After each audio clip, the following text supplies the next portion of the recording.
Good morning, everybody. Hopefully we're live. Sorry for being a little bit late. Had a last-minute technical hitch, which is always good fun. Hope you're all doing well. So it's a bit wet and miserable here. We are in Cairns, I think is how it's pronounced. And we're heading down to Gladstone. And we're going to check out the new scenery from Orbx. Again, shout out to Orbx. Thanks for hooking us up with that. So we're going to go down and see what it's all about. Very much looking forward to that.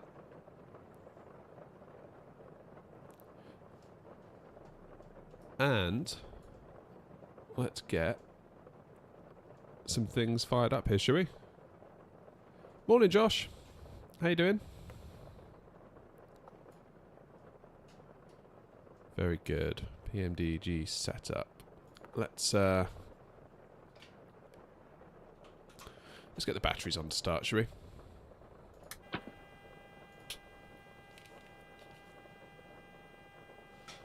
There we go. Good. Let's request some ground power. Ground services.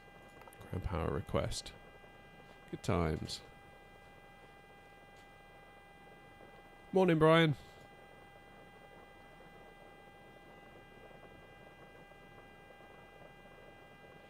So where has my Twitch chat gone?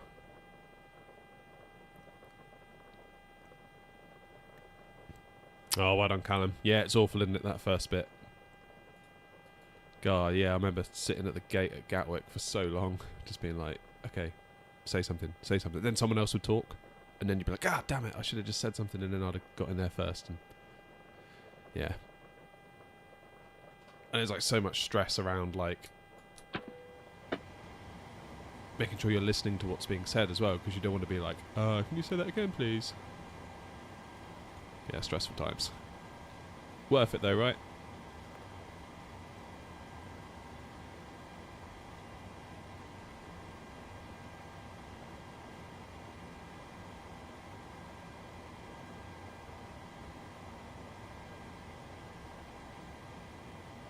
Right, I'm going to have to keep an eye on Twitch chat on my laptop, I think, because for whatever reason it's gone weird on my PC.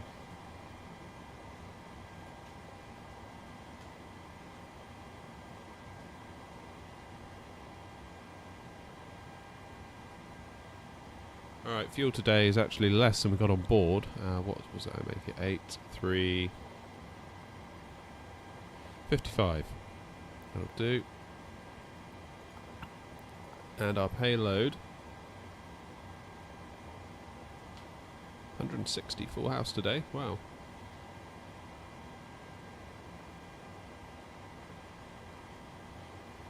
And 1815 for cargo in the front.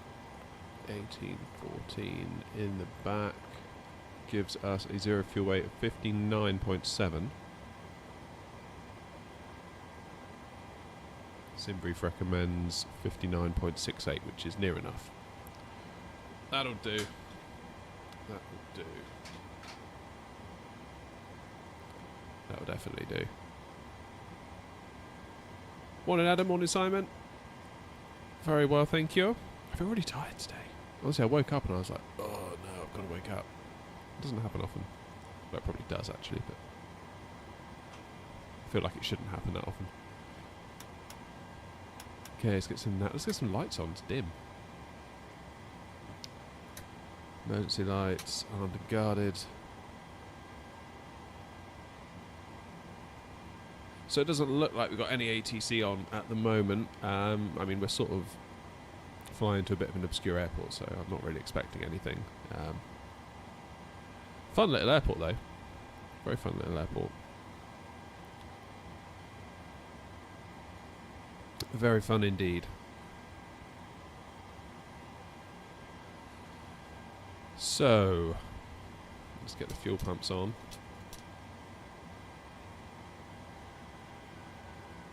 Oh, tower's open. Sweet.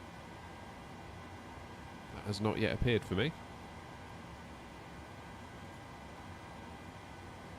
Oh yeah, literally just shown up. Nice. That'll do.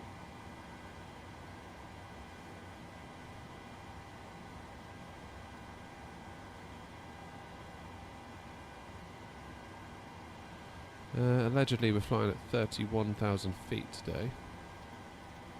Oh.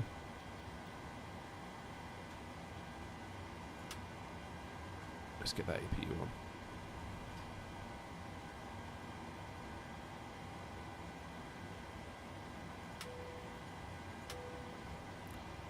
In fact, let's not. Let's do the. Let's do some routing stuff. Enter IRS position. Go on then. So FMC, Posinet. Jolly good. Oh, Adrian, you're on tower. Nice, thank you. Sorry, I didn't realise you were doing it.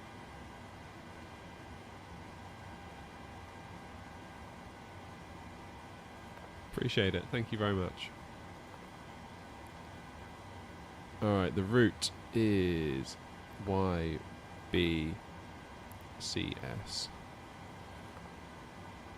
I feel like I'm not pronouncing Cairns properly. Is it Cairns or Cairns or...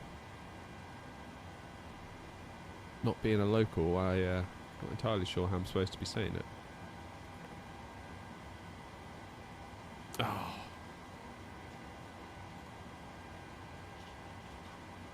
Hold the line. I didn't download my PMDG flight plan.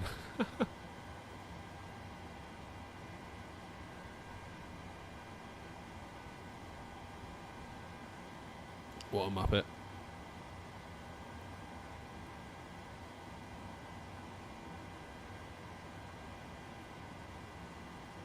Cairns. Just say it's Cairns. Okay. I can do that.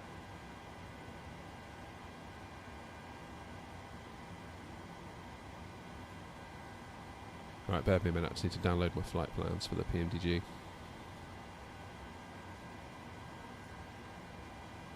Had just a couple of technical hiccups before going live, so this is the price we pay, unfortunately. Let's try that again. Hey, there it is. Activate, execute.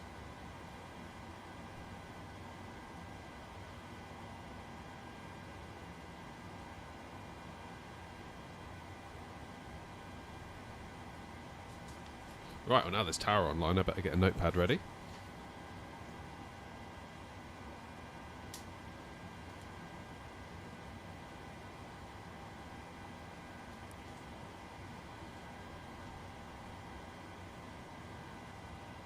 Morning, commentator.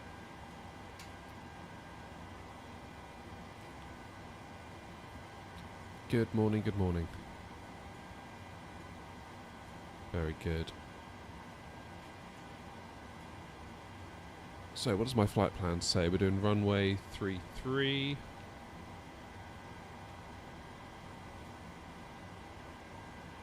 Adrian, do you know what? Do we know what runway we're supposed to be using?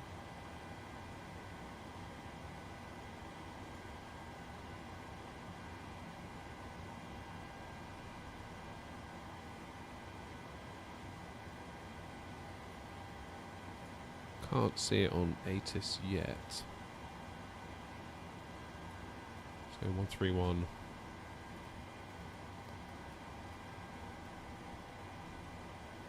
$100.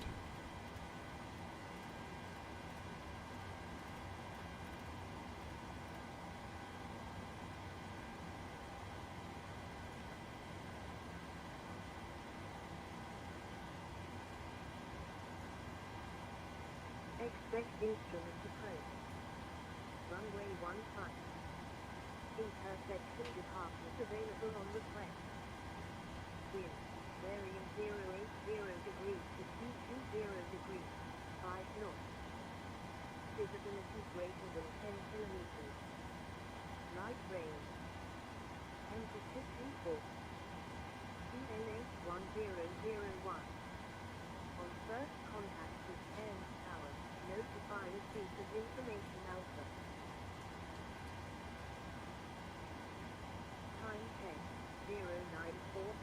That'll do.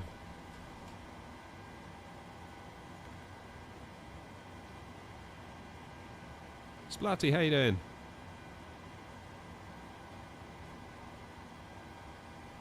Runway 15 by the look of it then.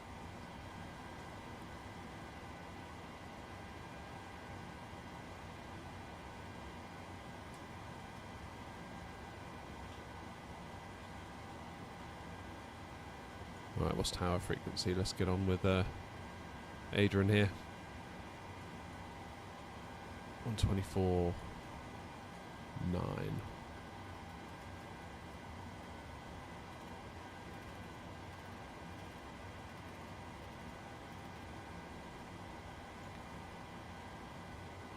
At all station tower is now open for clearance as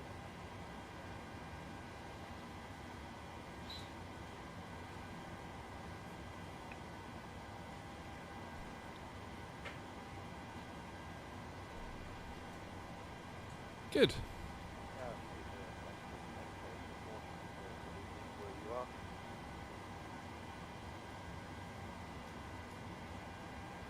Speedbird 16 X-ray, good evening. Yeah, good evening it is then. Morning over here. Okay, stand by. Those Airbus pilots, honestly.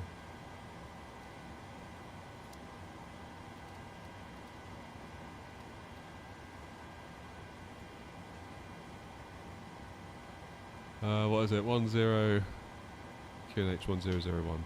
Trying to get.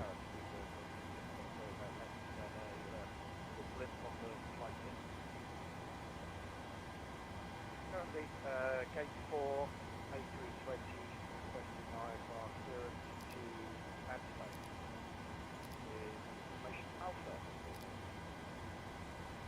Speedbird 16 X-ray, you're cleared to Gladstone via Thrustmaster flight plan route.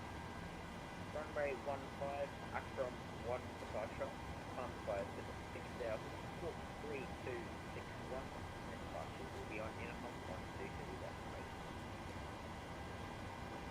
Go to Gladstone via runway 15, and the Akron 1 departure, nice hit 6000, walk 3261.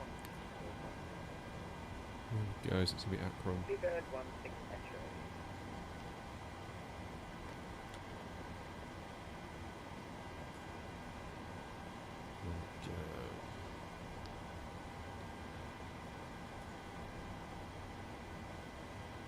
Tower, good evening, Air 655 at stand 2. Information Alpha on board, aircraft type Boeing 737-800 requesting clearance to Gladstone, please.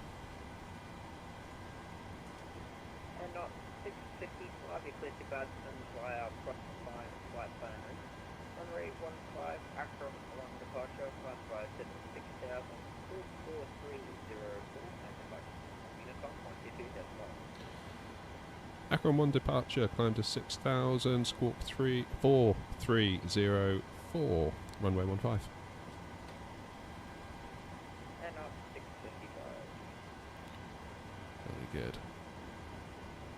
ATC audio is low. No worries, Rob, thank you. I can turn that up a bit. 10 tower just on 921, we're down, runway 15, just backtracking now. Roger, just on 920.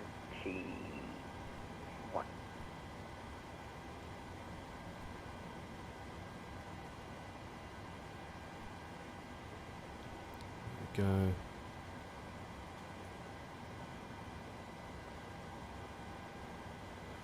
So when I'm at the gate, should I have this set to whatever that is, or should it be on standby? Never sure what I should have it on. Obviously once you go onto the runway I put it on Tara.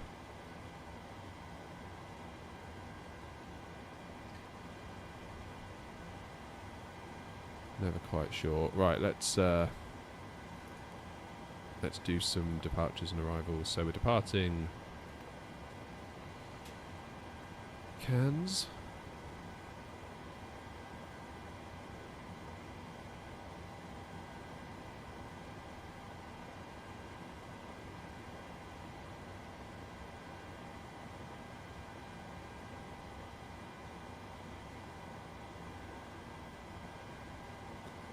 Acrom 1, runway 15.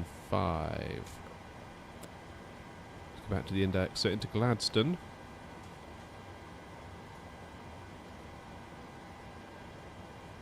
Simbrief is wanting us to do runway 10. So we'll just kind of roll with that, I think. Let's have a look. Obviously, if ATC comes online meantime, we will obviously do what they say.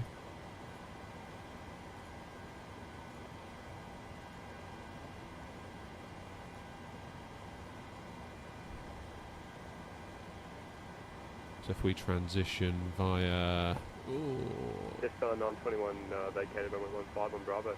It's going to be GLZ. 921, welcome to Cairns, taxi Bravo Charlie 3 to the bay, good night. Bravo Charlie 3 to the bay, good night. Just 921. All stations, Cairns information Bravo now current, changes wind to 90 at 16 knots gusting to 28, temperature to 6, Cairns information Bravo.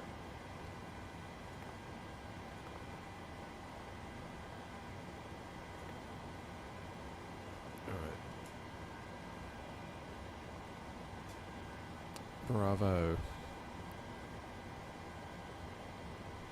PN.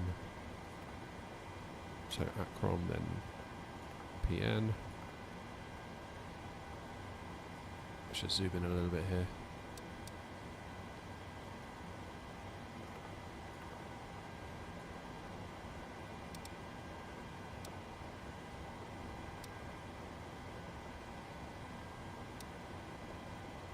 Ooh, okay.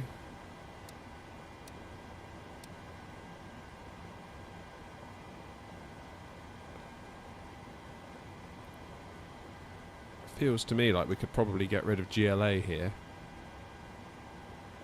And then go direct to Golf Lima Zulu Whiskey Charlie.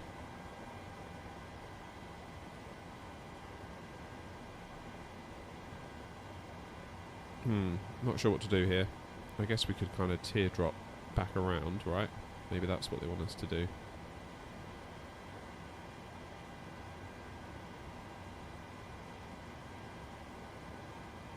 Maybe that would be the play.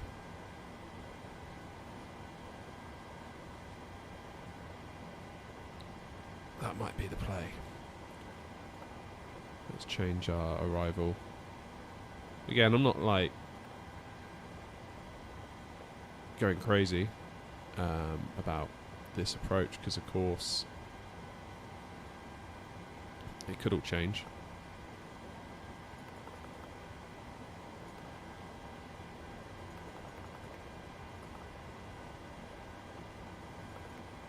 Let's have a look.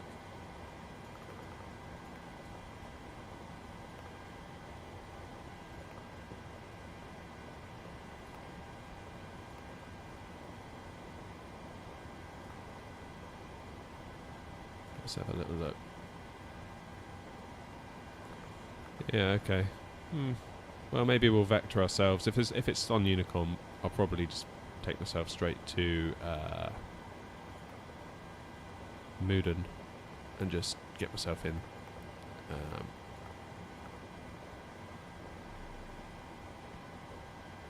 Yeah, we'll call that done for now. Tower, good evening. FedEx 57 Heavy. You're looking via far to Gladstone with Bravo.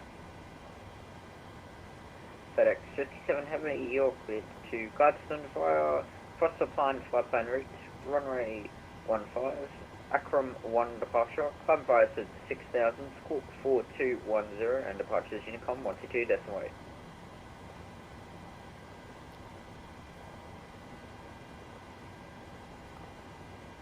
Go to Gladstone, with Acrom 1 departure, climb is 36,000, squawk 4210, runway 15 for FedEx. FedEx 57. Transition altitude is 10,000.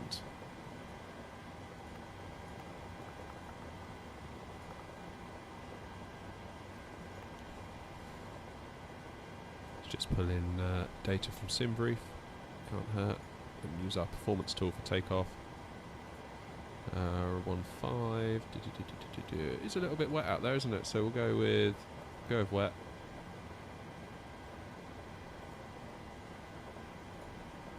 Weather.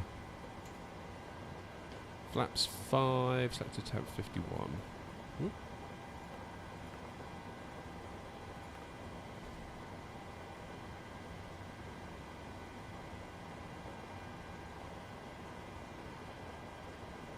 Then for takeoff, we'll do flaps 5. Yeah. 135, 144, 148.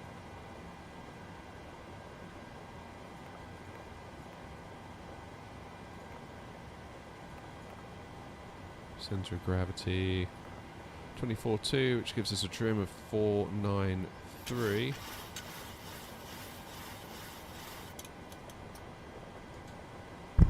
Oh, sorry. My bad. Okay, 6,000 in the window.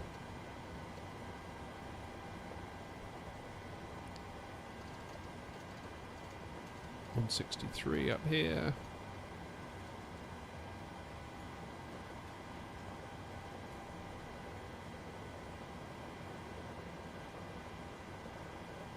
What is the exact runway heading?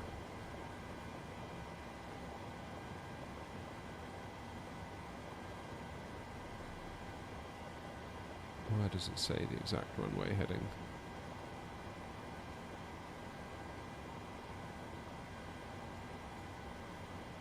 Does it say that? Am I being blind? Just 150. That's near enough. Cool. Alright, so where are we at? We've done the flight plan, we've done our perf init data. Cruising at 310.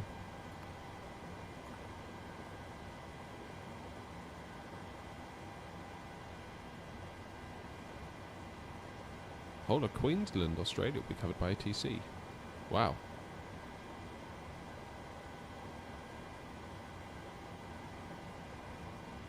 Very cool. Thanks for letting us know.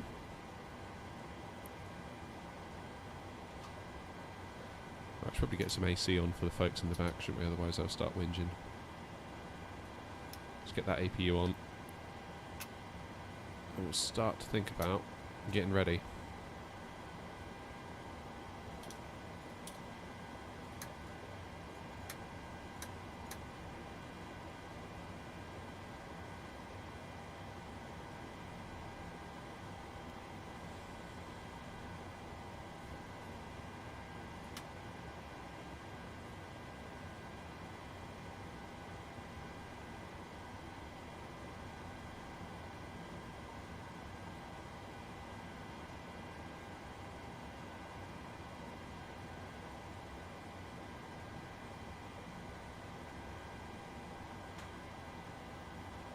While we think about it, let's have a look at airport charts, because I do not know my way around here at all. So runway 15, that'll be us. So I'm guessing we're going to be going via, I don't know, probably Delta or Gulf, depending on what Adrian decides for us. Then on to Bravo, holding at Bravo 2, I would presume. Quite a long runway, isn't it? So I can't imagine we're going to need to backtrack it.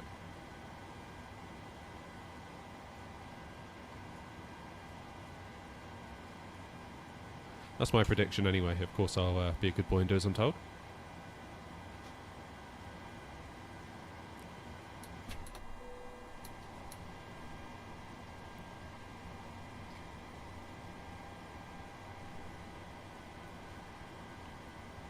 Okie dokie. Let's get rid of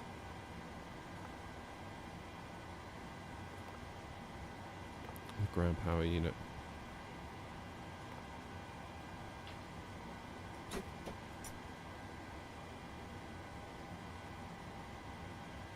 Intersection departure available on request. Adrian, I'm not entirely sure I know what you mean by that. I've got to be honest. despite being the streamer here, I am a little bit new to that sim, so there's probably one or two things you're going to say that I'm going to be like, what? And all stations, Cairns Tower will be back in approximately 1 minute.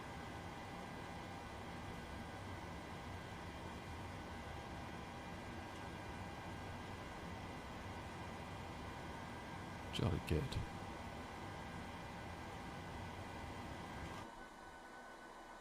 Oh, there's Wasp over there. Landing gear just extending.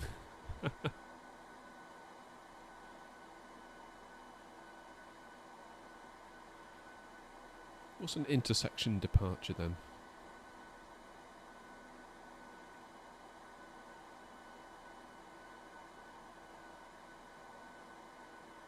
Joining the runway further along than the head of the runway. Okay.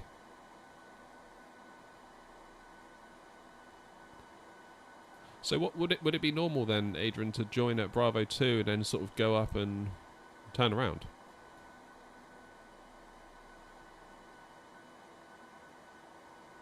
You think you'd put another little bit of road up here, wouldn't you?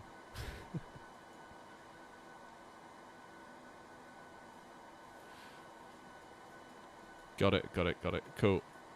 Yeah, maybe we'll try Bravo 2. I guess that, I mean, I won't be able to use my calculated takeoff performance because I'll just need to ensure that we get up, right? Unless I read all the calculations, which I'm not sure I can be bothered to do at this point. Being completely honest.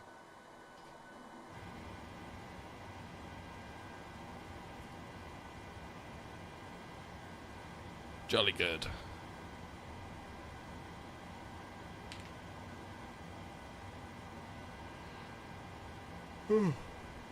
Man. All stations, Cairns Tower now back online.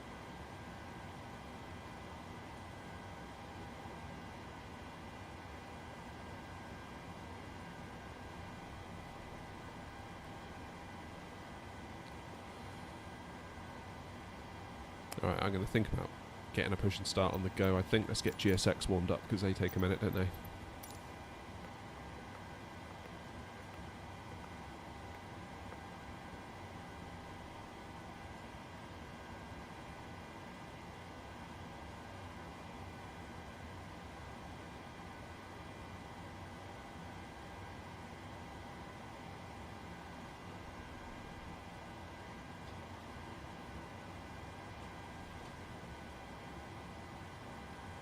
Double check everything up here.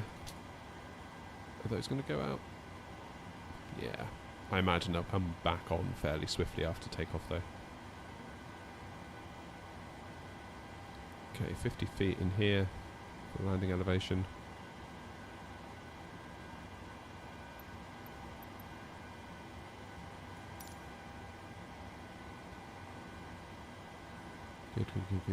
Good. That's all good. Yep, no worries, Wasp. I won't be long.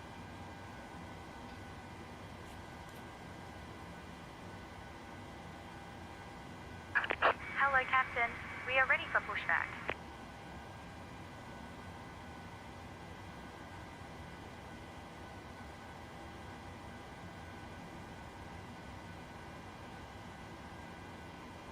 Let's go then.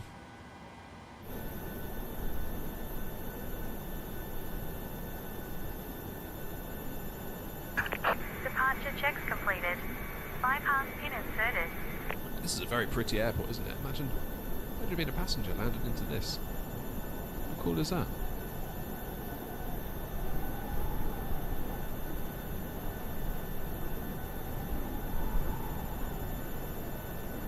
RIP that luggage truck.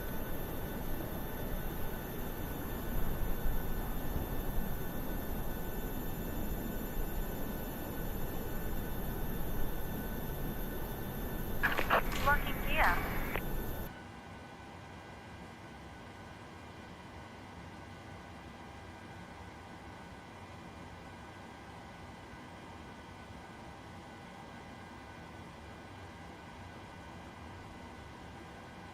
Cairns Tower, Air Knot 655, requesting push and start.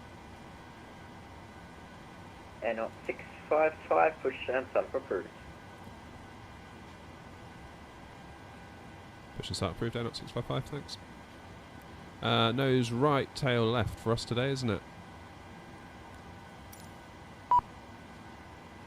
Let's get rid of the chocks. Release parking brakes, please.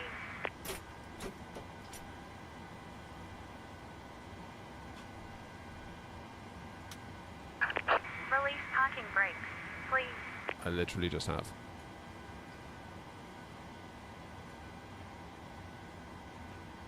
Commencing push. All engines clear. Start at will. I love the brakes in this thing. Right. Let's turn the packs. AP bleed on, first of all. Packs off. Engine 2 into ground.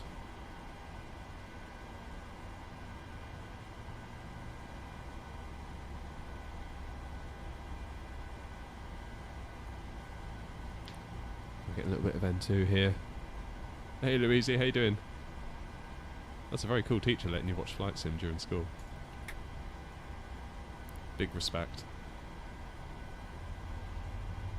Morning, William.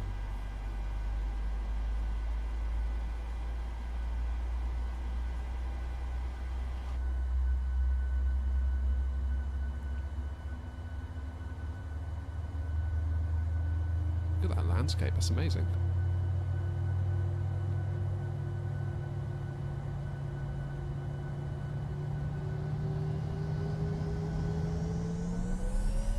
Oh, hold on a minute.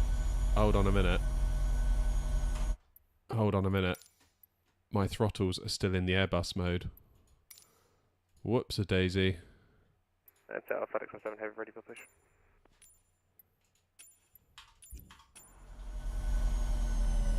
Ooh, that was close. FedEx 57 push approved. Push approved 57 Heavy. Well, that was foolish, wasn't it?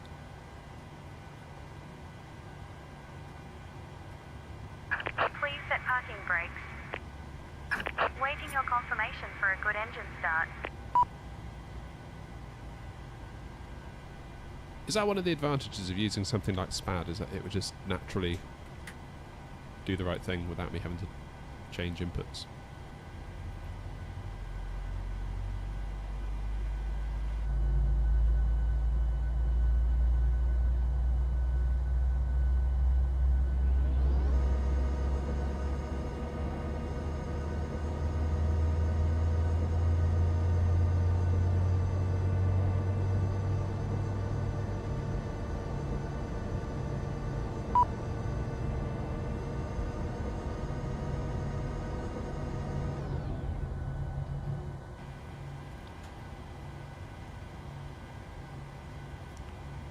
Lovely. Right, let's tell GSX they can be on their way. Cockpit to ground. We have a good engine start. Please disconnect.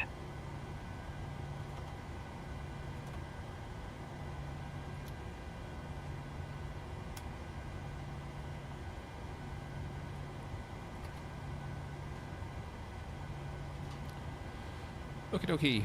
Engines are started, so let's take our power from said engines. Turn the APU bleed off. Isolation valve auto.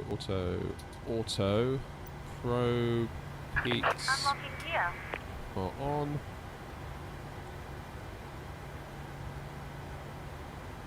Get our taxi lights on. Do runway turn offs as well because it's a bit dim. APU off. Strobe and steady, I think that's what I should do here. Never entirely sure. Tow truck disconnected. Bypass pin removed. Left is clear. Right is clear.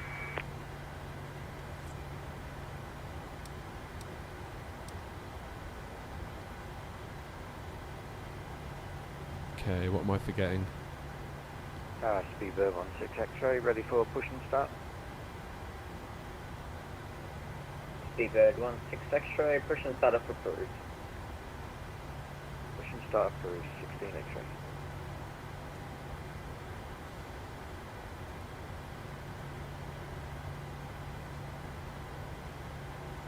Okay, let's have a look at what we're likely to get here.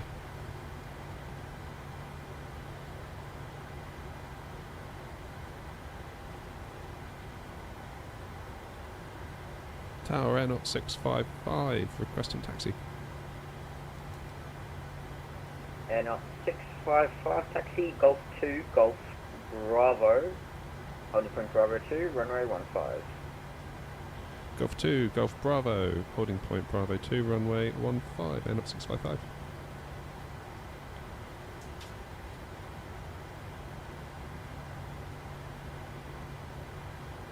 Okay. So it's going to be here, I think. It's annoying that I can't see. This isn't labelled. Sim Toolkit Pro.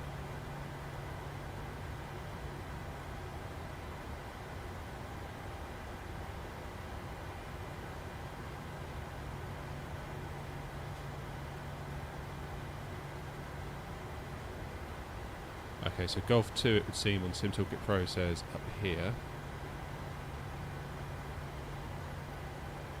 And 655, that'll be your first right, not the second one, just because I've got that other aircraft that's also pushing back. Gotcha, yeah, just figured that out for myself, thank you very much. Yeah, first right. Oh! Honestly, these Airbus pilots are at it again. Come on, Wasp. What's the matter with you? Lovely job.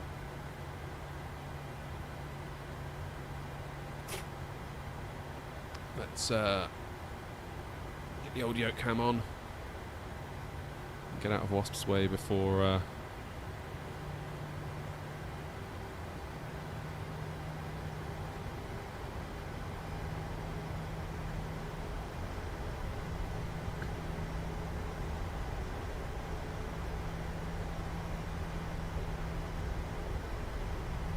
let's definitely get out of the way of Wasp. Goodness knows what's going on over there.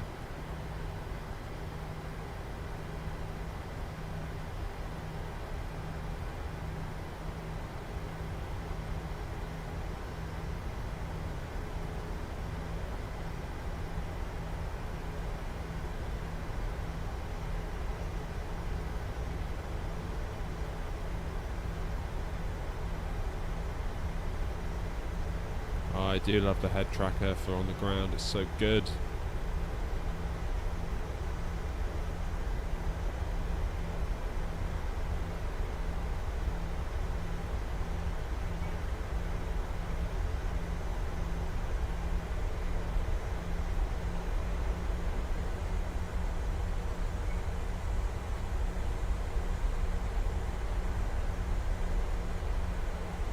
Tower medical service heavy for anything taxi with Robin. FedEx 57 heavy, taxi Charlie, Charlie 3 Bravo, holding point Bravo 2, runway 15.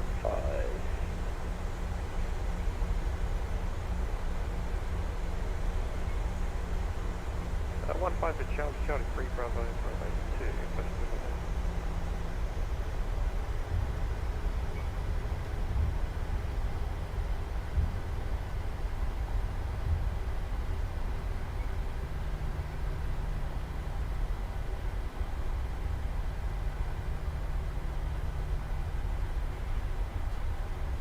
Okay, let's just check for traffic.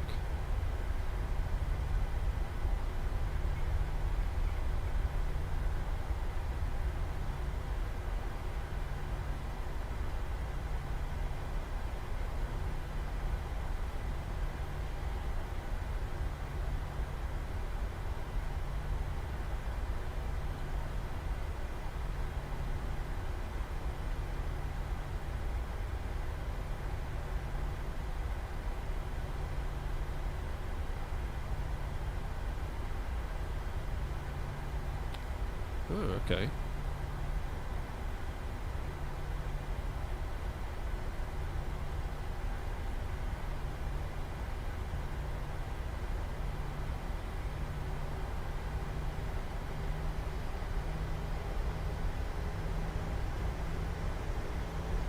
Tower shipping 16 X-ray.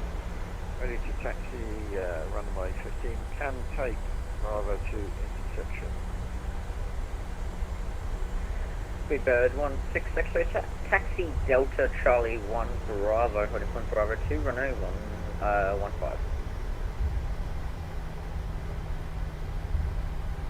Taxi to Delta Charlie 2, did you say, and then Bravo 2? That's Charlie 1 and Bravo, holding point Bravo 2. Charlie 1, Bravo, holding Bravo 2, 16 X-ray. All stations, Kent, information, Charlie now current, changes wind 260 at 11 knots. Supposedly no rain, but I've got tower view up and I know that's not true. And QNH 1002, Cairns, information, Charlie. 1002.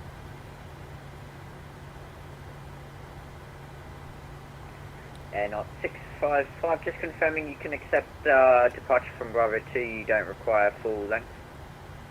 Bravo 2 is absolutely fine, not 655.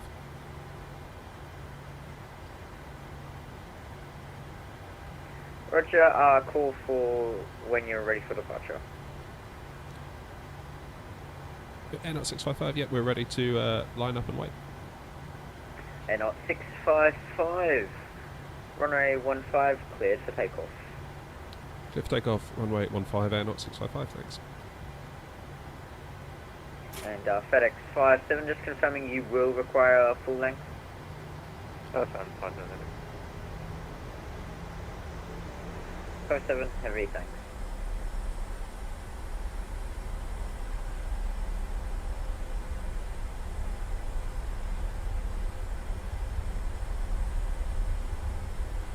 Okay, so we don't actually have to follow these yellow lines, do we, if we're taking off?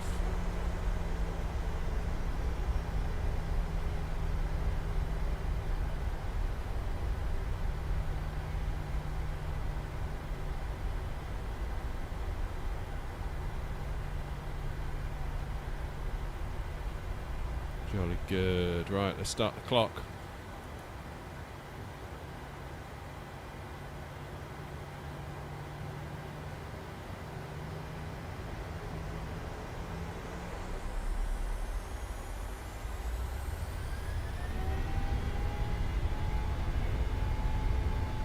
FedEx 57 heavy, cleared to backtrack runway 15.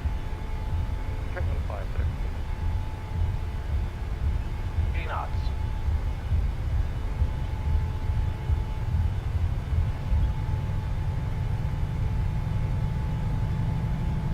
V1. Rotate. Positive rate of climb. Gear up.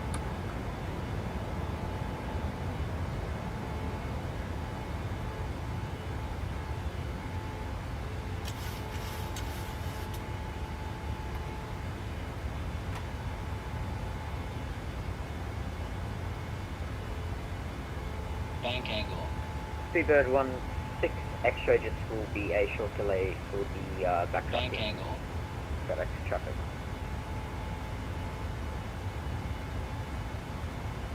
Understood. Yeah, I got it visual now. Thank you. 16 X-ray.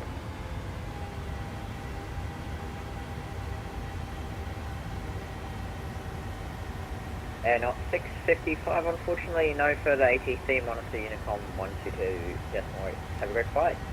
122, decimal 8, thank you very much indeed. Down up 655.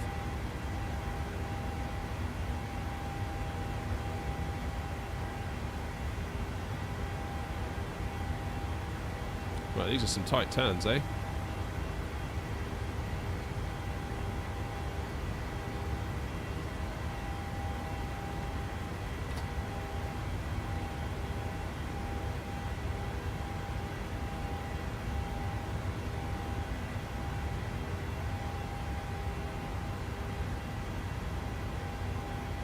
FedEx 57 heavy, confirm you're ready for departure. Ready, 57 heavy. Okay, that's the fuel lights, that'll be the centre tanks. Whoops.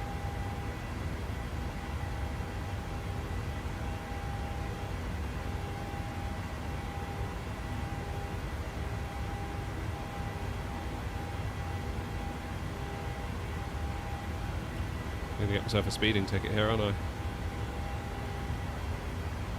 Bank angle.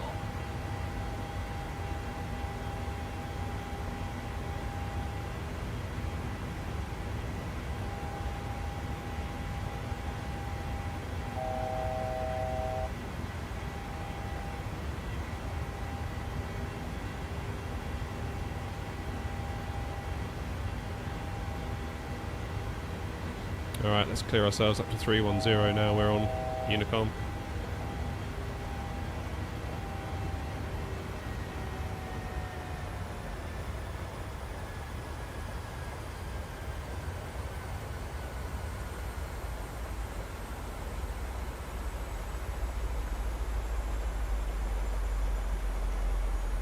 And we'll let the autopilot take it from here.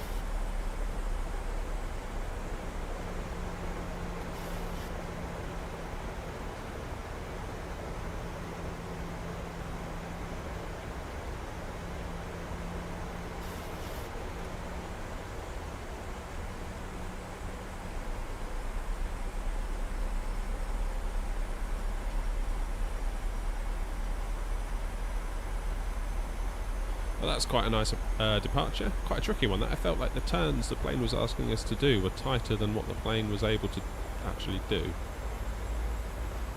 Maybe we were going too fast, I don't know. No worries, Callum. Cheers, mate.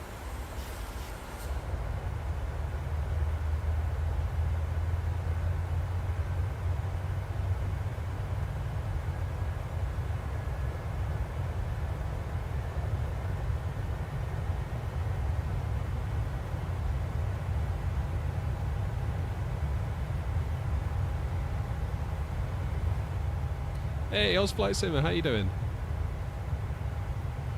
Yeah, the weather's a bit dicey. It's a bit dicey indeed. Still, it's what us Brits have become used to, especially this last week. What with all the storms, blimey.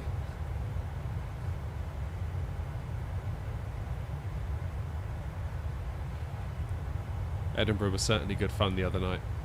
That was... yeah, I don't know what happened on that landing actually, thinking back on that. Because we were coming into Edinburgh, what was it, like a 40, 50 knot wind? But it was a headwind, more or less, so it's kind of like not as bad as it could have been. And it was all going fine until about, what, 200-300 feet? And then the plane just started going everywhere. I tried to correct and, oh, blimey, yeah. Go around.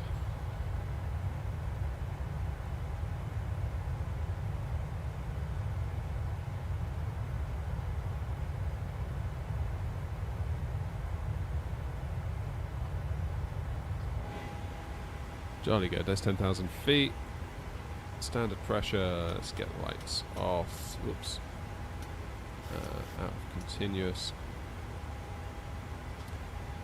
I feel like, for as long as I've been doing this, I'm never quite sure what I should be doing with the lights over here.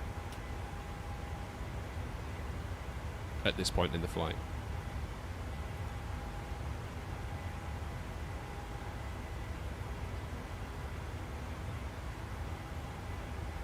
Yeah, it has to be wind shear, I guess, Brian, right? I'm never quite sure how well the sim can actually simulate wind shear. I guess it does do it.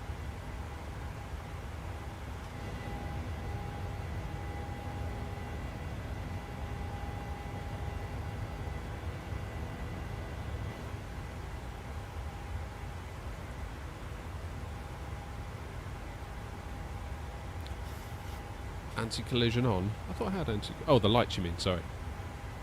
You leave anti-collision on, do you? Okay. I thought that's just from the ground when you were taxiing and pushing back. Obviously mistaken. Let's get rid of RTO.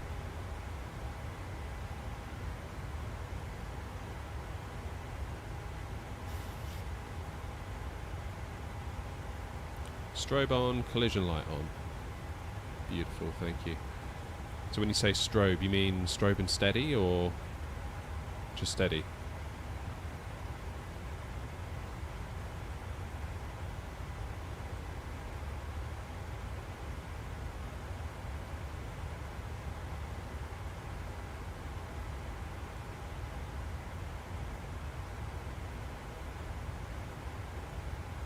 So how are we looking at Gladstone in terms of weather?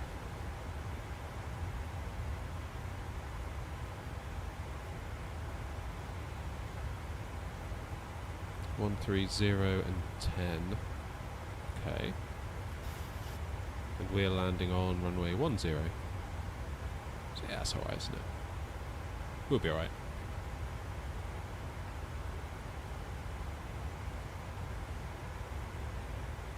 Strobe and steady, change to steady on the taxi in.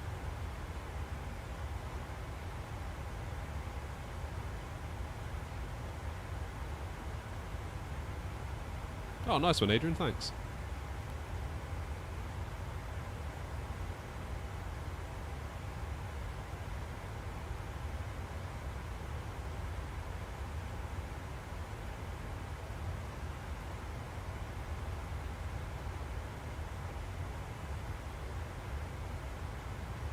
Yeah, that's better.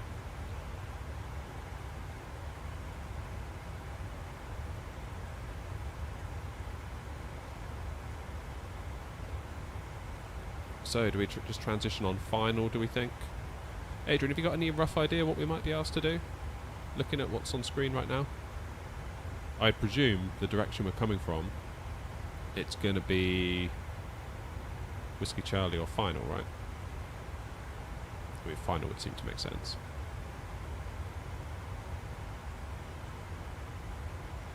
I guess ultimately it's up to whoever's doing it.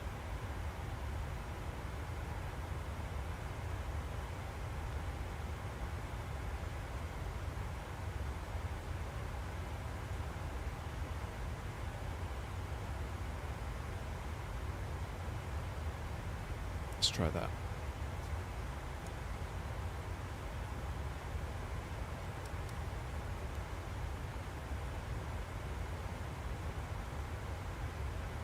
Yeah, no worries, Adrian. Just curious, that was all.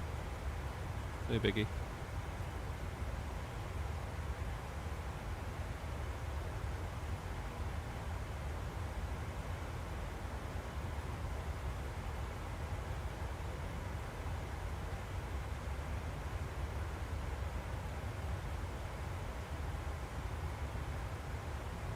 See, from my point of view, it makes sense to go RK, Moodin, then straight in.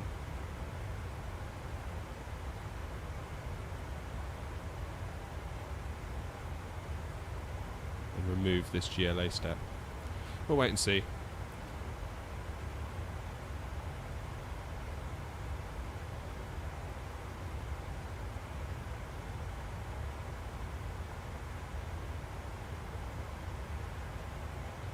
So does the weather get any better?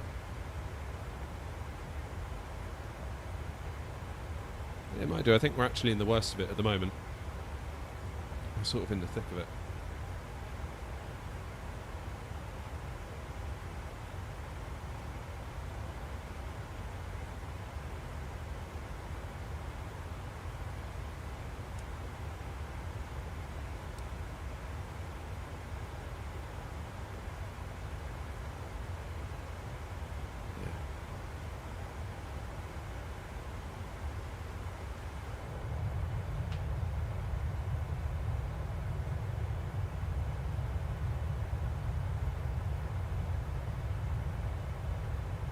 Contact between Mackay and Rockhampton. If he doesn't message you before that. Ideal. Thank you, Adrian.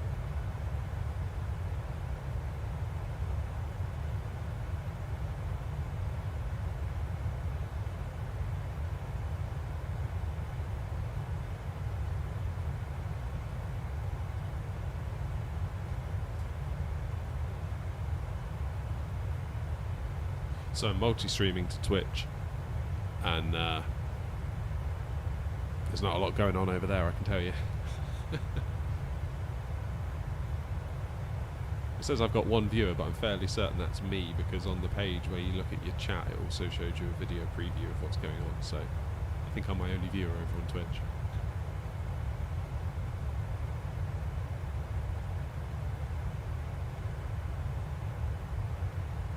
Still, the stream seems to be holding up. I don't know what went wrong the other night. Something we're on the ground at Bristol, and we're using the Pilot Plus version of Bristol, so more intensive than the default, that's for sure. And I started getting all of these GPU encoder warnings in OBS, I think.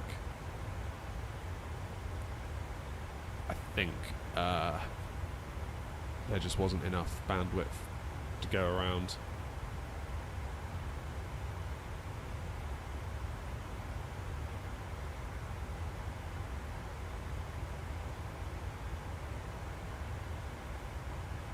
What is my Twitch link? That's a good question. I feel like a bit of a Twitch novice at the moment. Let me find it.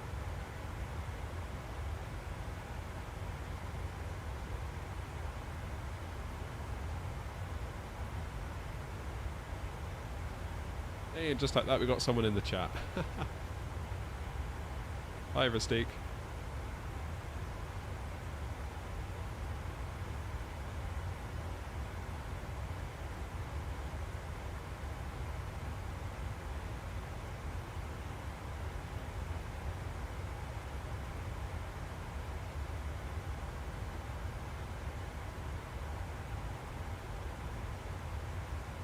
New scenery is good, Rustique. It's obviously I've had a look prior to this. Yeah, really nice bit of scenery. What I'll probably do if the weather doesn't clear up when we land, once we're landed and down, I'll flick the live weather off and you can have a proper look at it.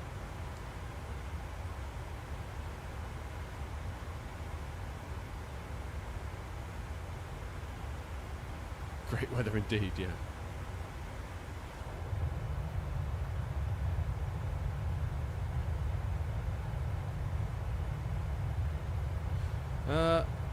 Sorry, Oz, I'm still trying to find how to give you my link.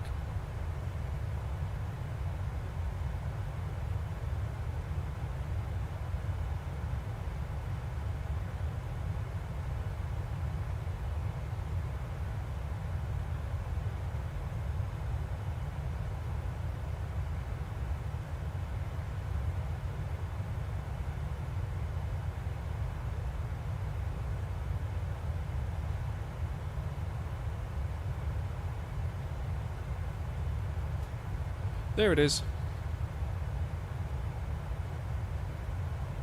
Yeah, Wasp. Orbx reached out and asked if I wanted to do a flight there.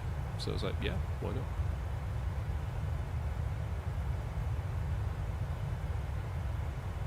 I've also made a video that I'm going to put out possibly today or tomorrow, where I've done 2 landings. So I did the landing using the Orbx scenery, recorded the flight data, then uninstalled Orbx, or the Orbx scenery, replayed that flight data using the default scenery, recorded it, and I've done like a side-by-side comparison. It's quite interesting actually, looking at it like that. While I was doing the edit, I was like, oh yeah, there's like so many differences.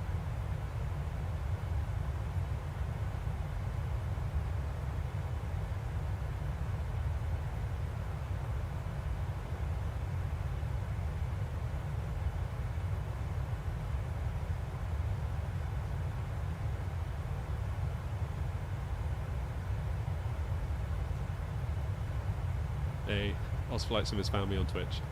Love it.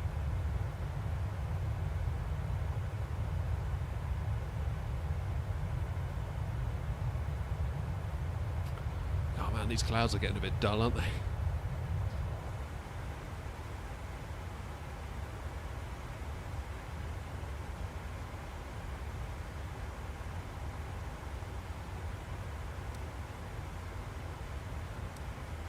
Is that you on my tail, Tricky? Must be, right?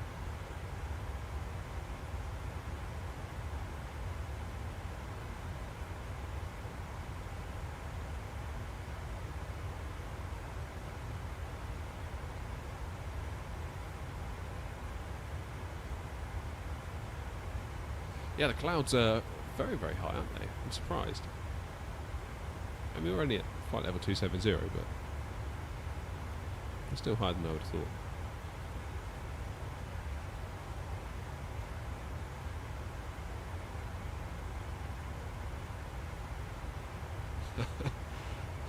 Wasp is hustling in the chat.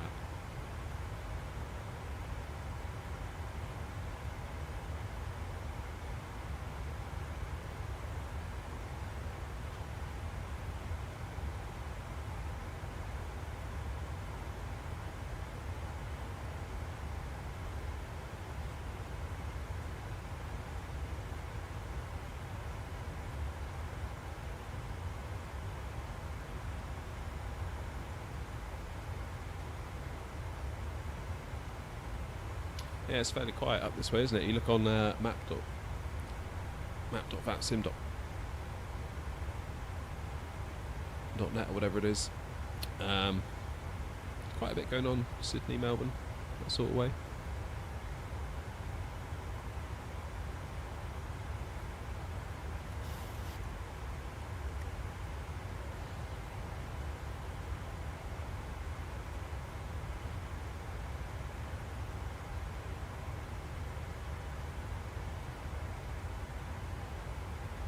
It looks like, for the most part, we've got the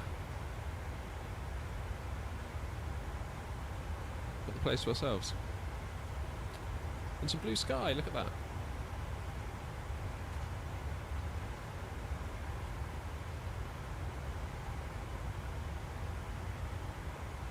I wouldn't get your hopes up, Wasp. It's been, what, over 2 years now? God, 2 years. That's amazing to think about, actually.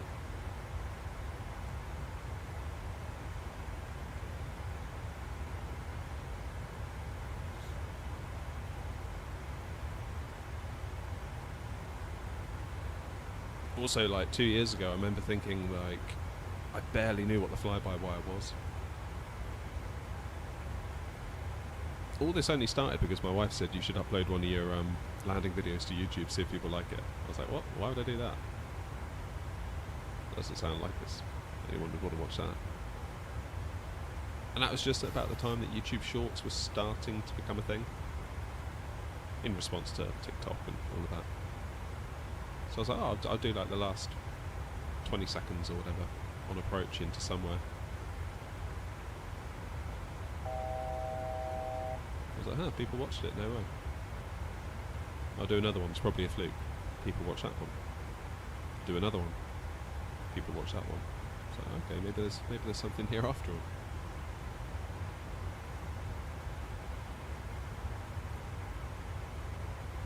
But the trouble is you can't really get very far on shorts alone. Not unless you're like a massively viral shorts creator, like, you know, millions of views per short. Because at the time YouTube didn't recognise the watch hours from shorts. Which was a shame, because shorts got us some subs fairly quickly. Like, we got up to about 1,000 subs in no time at all.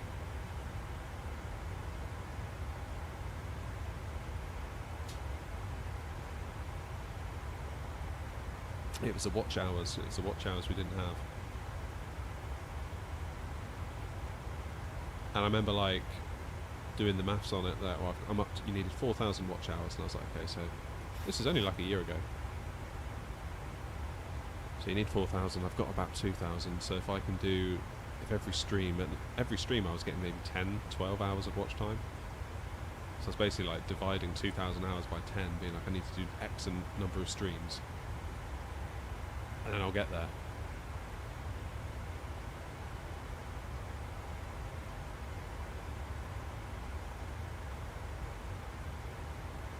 And then I released that graphic settings video, and it just like went to, I don't know, 50, 60, 70k views, and I got it in like a day. I was like, no way, I should have done that ages ago.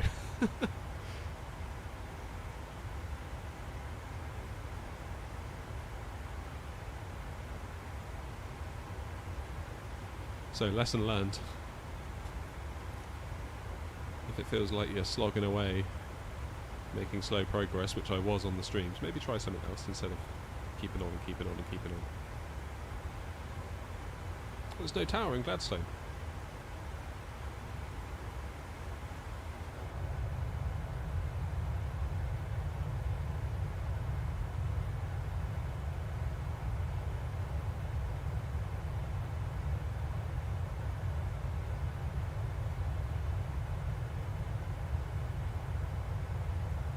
Oh, some more people in Twitch chat. Sorry, I'm not being very good at keeping an eye on two chats. Mostly because my Twitch chat has disappeared from OBS, so I have to have it on my laptop separately. Let me bring my laptop over so I can see. Who have we got? A320 Flyer. Hello. Hello to you. Thanks for being here. Appreciate it.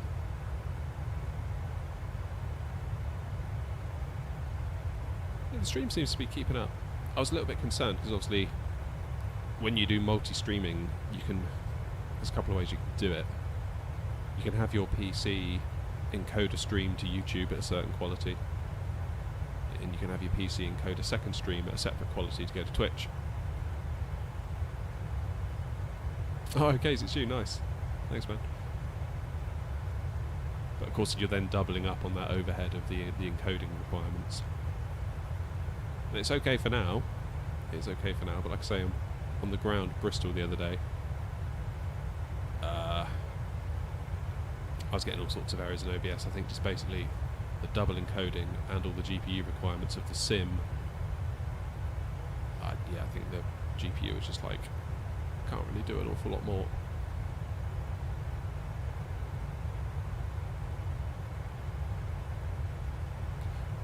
Does make you wonder if a 2PC setup would make sense.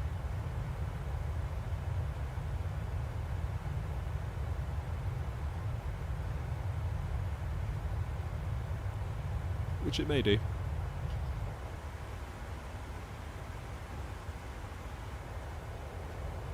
at that, that's a nice view.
Oh no, more clouds.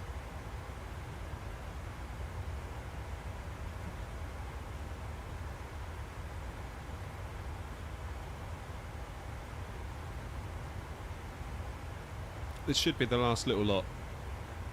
Should be.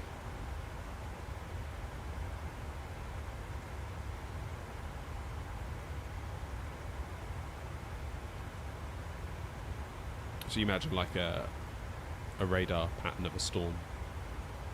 This bit we're going into now is one of like the last little wispy bits that comes off of it.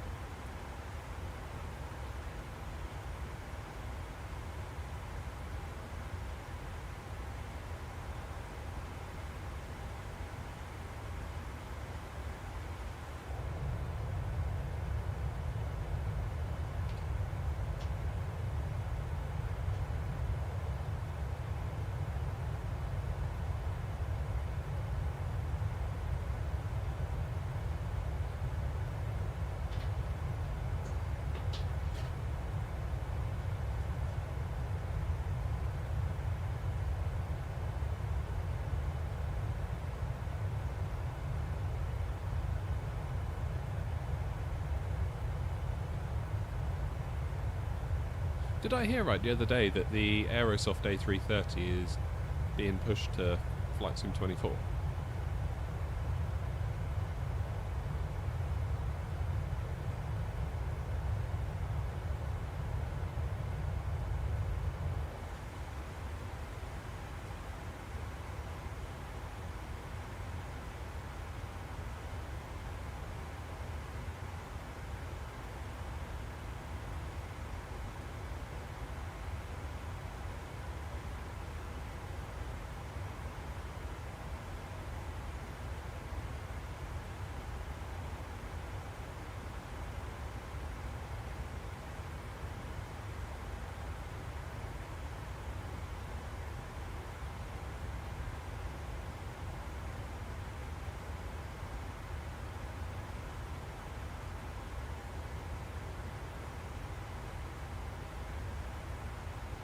Yeah, but they put out new info because of the backlash. It probably will arrive for 2020. Oh. Let's have a look.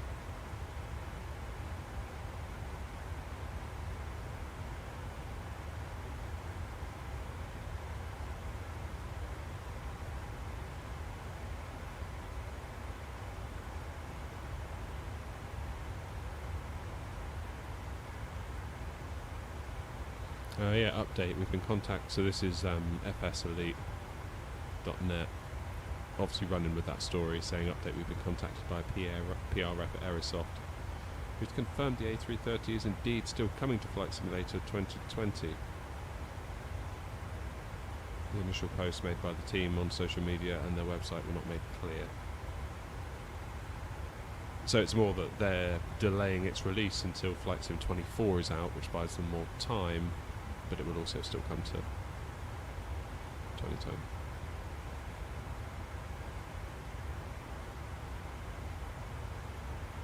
Got it.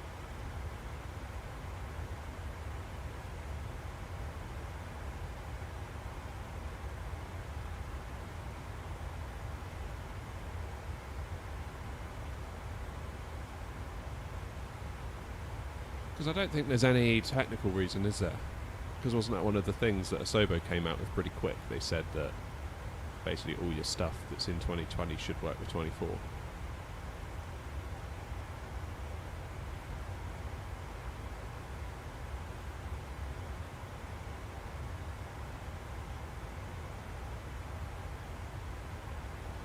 Just using 24 as an excuse, yeah.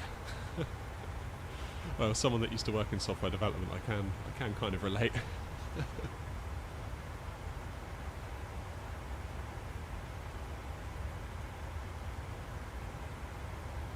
Yeah, it's a tricky one.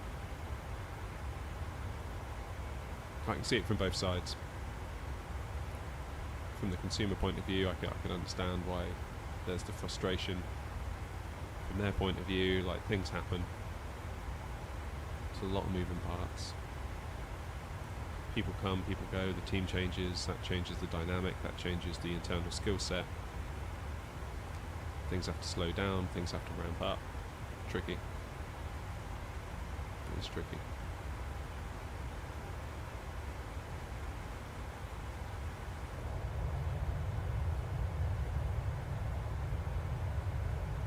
I think all you can do really is just hold your hands up and be honest and be transparent.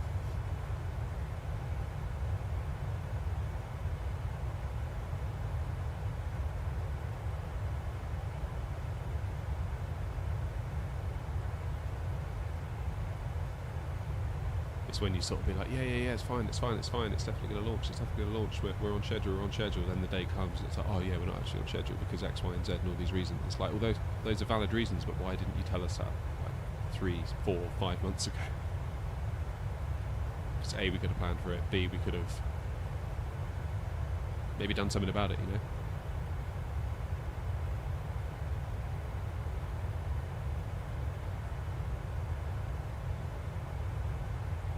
Yeah, I saw about that grant. And that's actually one thing that made my ears prick up the other day when I think it was in that post they said the CEO and Neo will come at the same time, which made me think, oh, that's funny.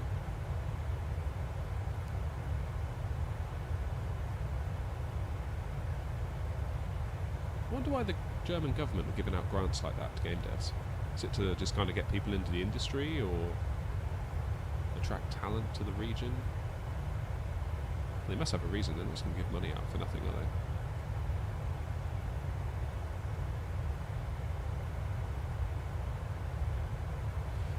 Well, Wasp says, I've just messaged Brisbane Control call centre. Said give them a call 90 miles from Arcade, 134.2. Alright, we can do that. Cheers, Wasp.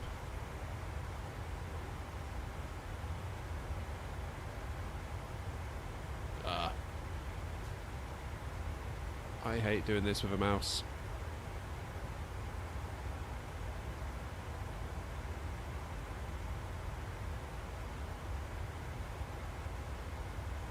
Yeah, I guess as you say, Oz, it's follow the money, right?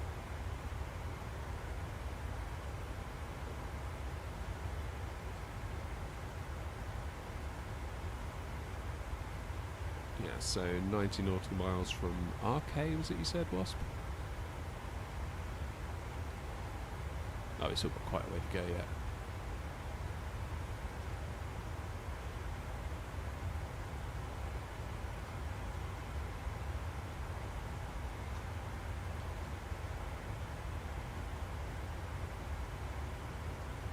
Well, good luck to them anyway, Aerosoft. I hope we get a good result out of it. I hope they get a good result out of it.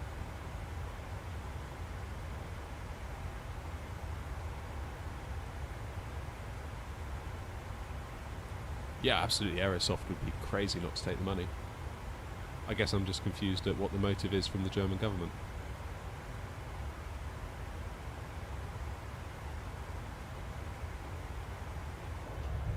Stimulate job growth, maybe?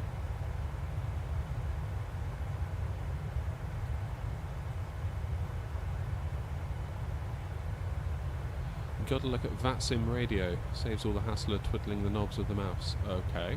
I was actually looking at one of those Logitech radio panels, but I'm not sure how nicely that will play with a Phoenix, or indeed the PMDG.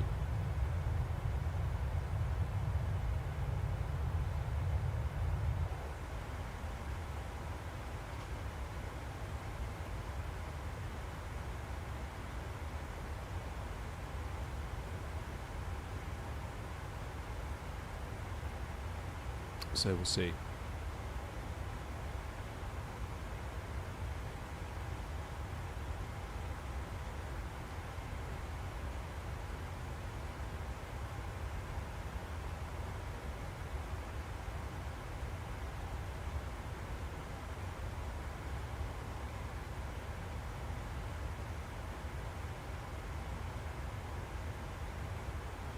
Right, I'm going to take a chance. I'm going to pop into the house and grab a very quick coffee and bring it out here and hope that no one comes online. Wasp, if anyone does come online, could you tell them I'll be like 30 seconds? I'll be back in a minute. Cheers.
Alright, I'm back.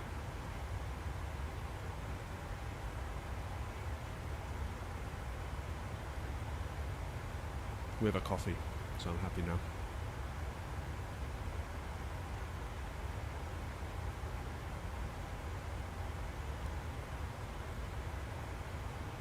Oh yeah, there you are, Tricky. I can see you in front. Yeah, I don't know why. SimBrief just put me at 310, so I was like, okay, whatever. Not sure why.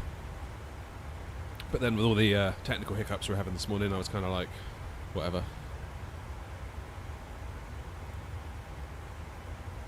Do I think the eye tracker is worth the money or just a gimmick? So I use it a lot on the ground. I really, really like it on the ground. I think at the moment, given that my sim is locked to 30 FPS, I think hopefully. So I'm kind of thinking maybe there's a new NVIDIA GPU coming out next week, 4080 Super.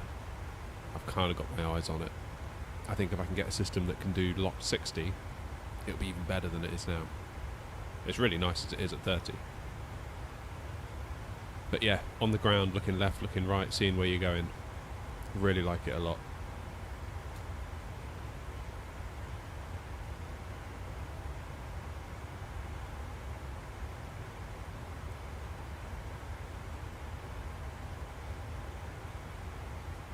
I think the main thing, how it differs, I don't know if you remember, Brian, I did a video ages ago where I bought a really cheap, more or less the cheapest webcam I could find on Amazon.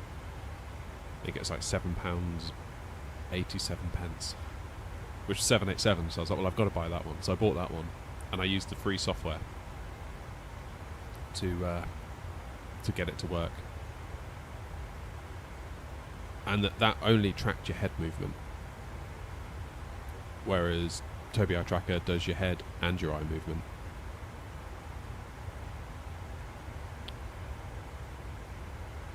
Kind of like a blend of the two. It's hard to put into words. I tried to in the review. So the way I think about it is most of the time I'm not moving my head. Obviously you can sort of move your head a little bit with it. You don't have to stand there like a statue, but as long as you're not like moving your head loads. But you can more or less move your head, or move your eyes, sorry, and the camera sort of follows it. So, for example, well, let me put it on now. Might as well show you now. In fact, can I do Tobii Ghost? Is that going to work? Where's Tobii Ghost?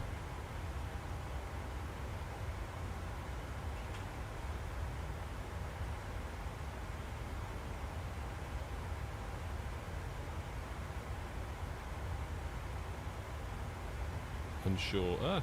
That's going to work.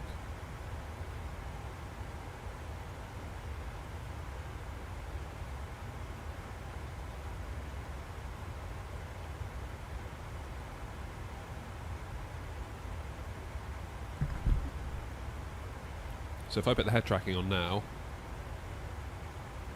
so my head is totally still and I'm looking at the dial that says 310. I'm now looking at the PFD. I'm going to move my eyes now down to the, whatever it's called, FMC thing. Back up to the barrow dials. And that's about as far as I can get looking out the window with my eyes. But I'm not looking right at the edge of my screen. I'm sort of probably about 1/5 of the way in. My eyes are where it says landing dispatch. If I want to look all the way out, if I turn my head a little bit more, but not much, because there's like a multiplier on your head movement. So again, if you want to look all the way out the side, a little bit of head movement required, not much. Yeah, tricky one to explain.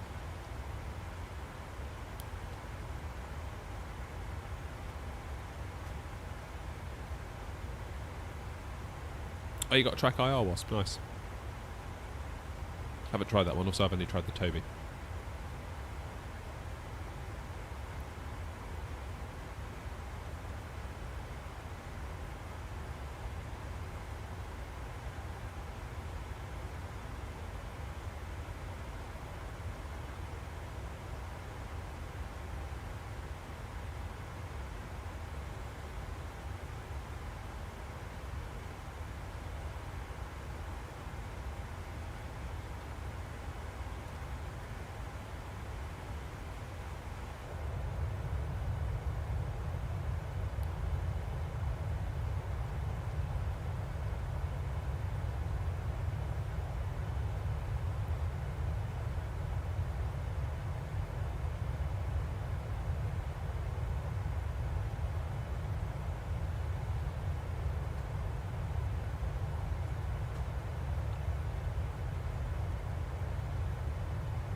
They say it's okay for curved screens. Yeah, so I couldn't really demo that, unfortunately. I think it's more how you mount it rather than will it work on a curved screen. Like, it will work on a curved screen, it's just the mounting system, but I couldn't demo that because I didn't have a curved screen to mount it to.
Yeah, there is a mounting kit. I think I've still got it here somewhere.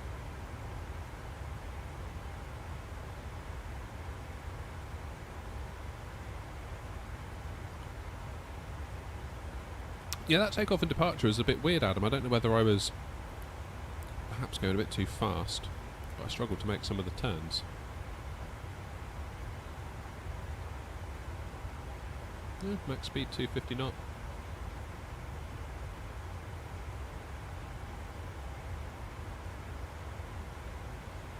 Maximum 190. That's probably what it was then. I was going too fast.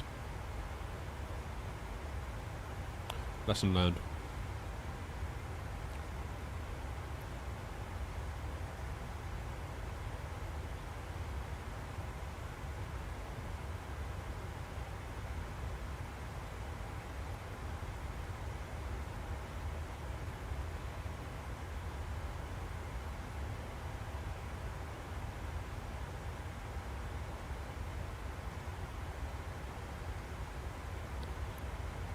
I was thinking of picking up an Android tablet just to have for charts and things.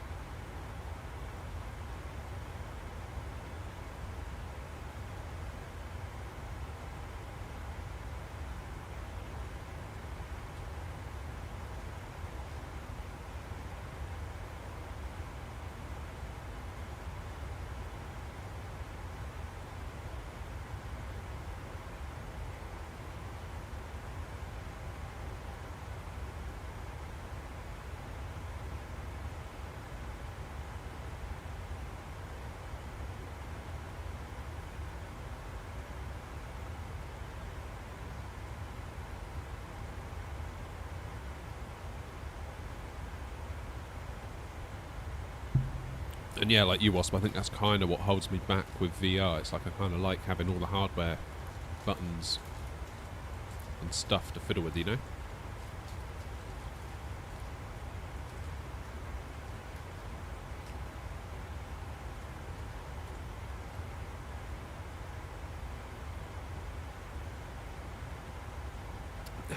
my Mac number there was 737 for a minute.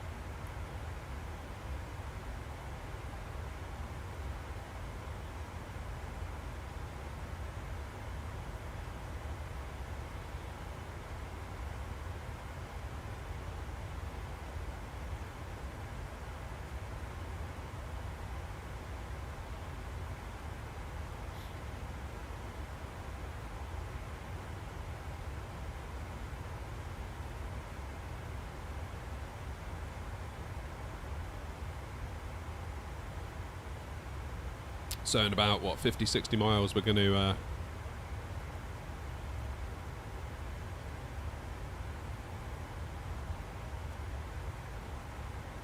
contact is it Brisbane Centre?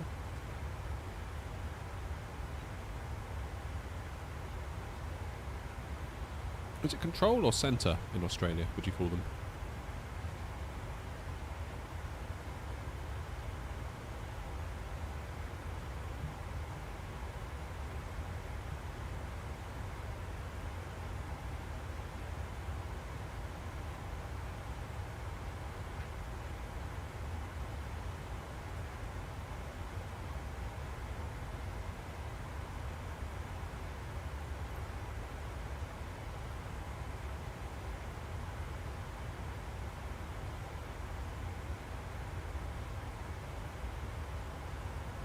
Centre. Alright, nice one, thanks.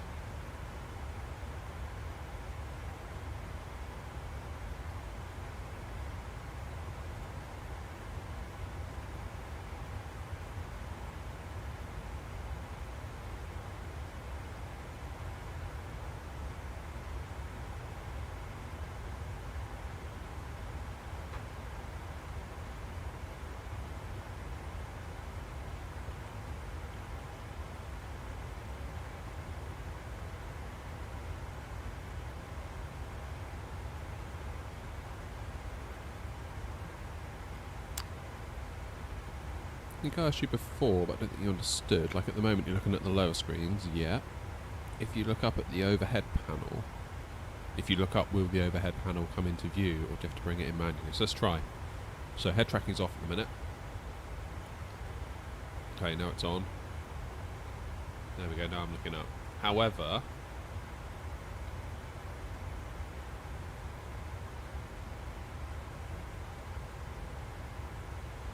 I wouldn't really fancy trying to click stuff while my head was sort of juddering around, you know? So, fine for...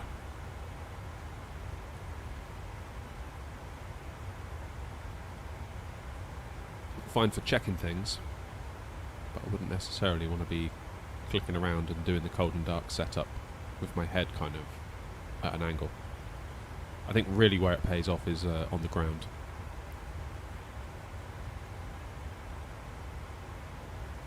I don't think the Logitech screens are compatible with 8.33 kilohertz frequencies. Really? God. I'm going to have to make my own Emobi flight, aren't I?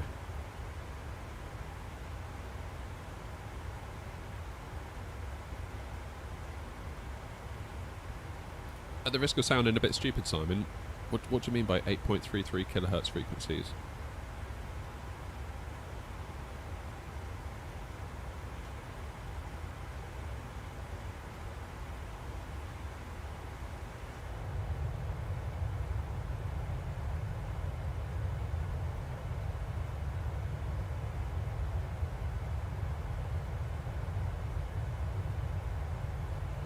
No worries, Brian.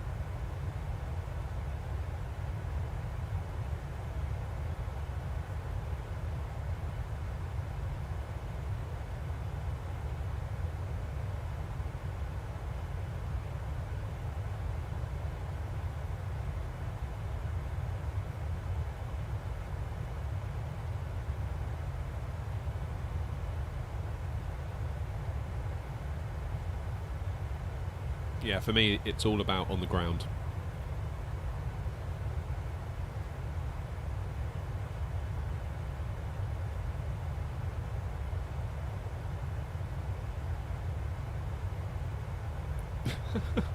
Wouldn't dream of it, Wasp.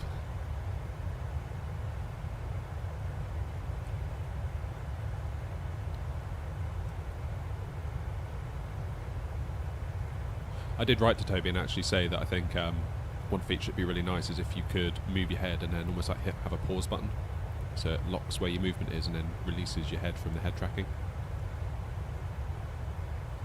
Whether that will come in time or not, I don't know.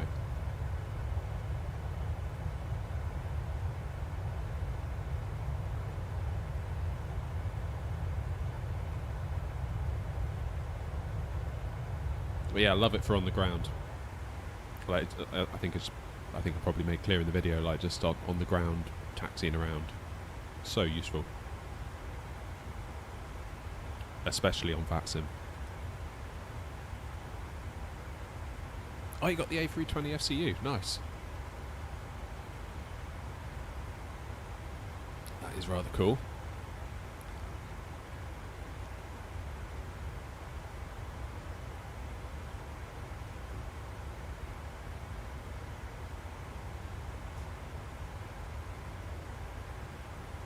What do I do to get the cabin views? So Callum, I did a video a little while ago. I think it's called like Quick and Easy Wing Views or something, where I run through how to do it.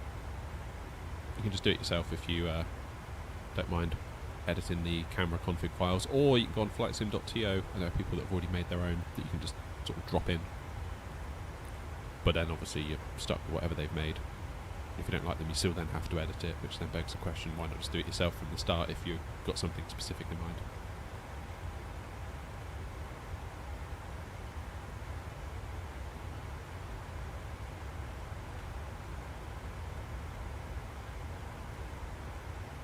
Part of me is still tempted to dig into Moby Flight a little bit.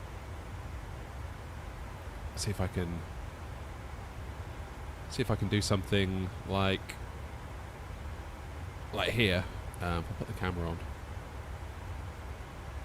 Maybe if I can sort of make something that kind of goes, oops, sort of like over here, that sort of fits around this bit of the yoke.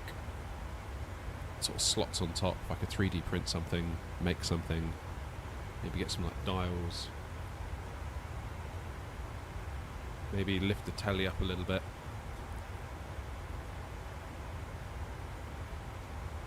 Don't know. I feel like there could be something there. There's a thread to pull on there for sure.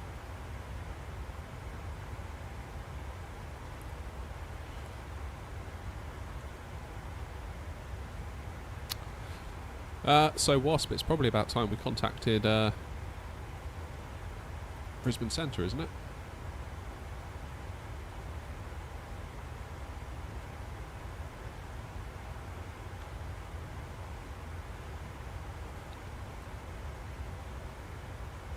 Let's switch over to the frequency 134.2, wasn't it?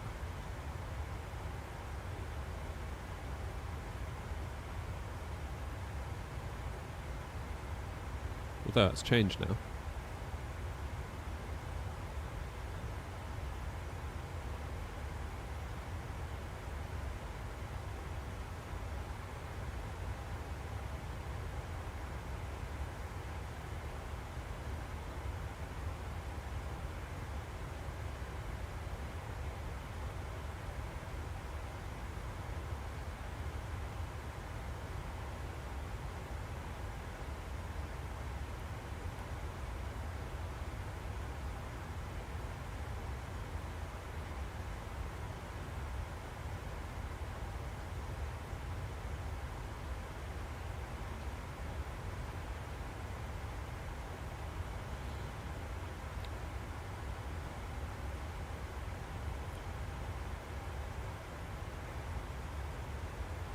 Right, let's contact them and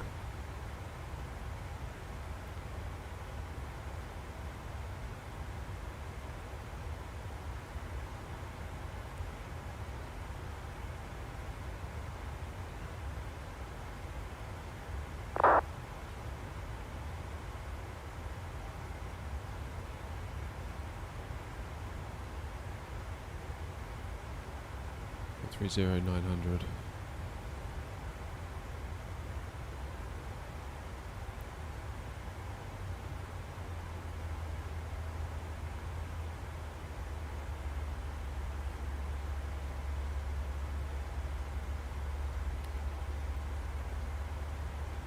Let's get some descent on the go. 134.2. It's changed on VPilot though. Oh, let's try it. It's Brisbane, right?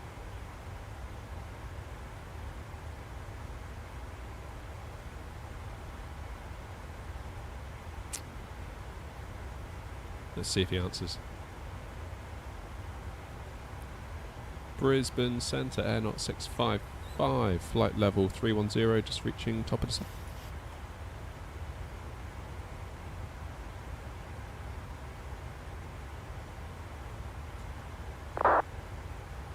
Aircraft going say in the call front? Air 655. Air 655, g'day, Brisbane Centre. Identified to set a flight level 25, yeah.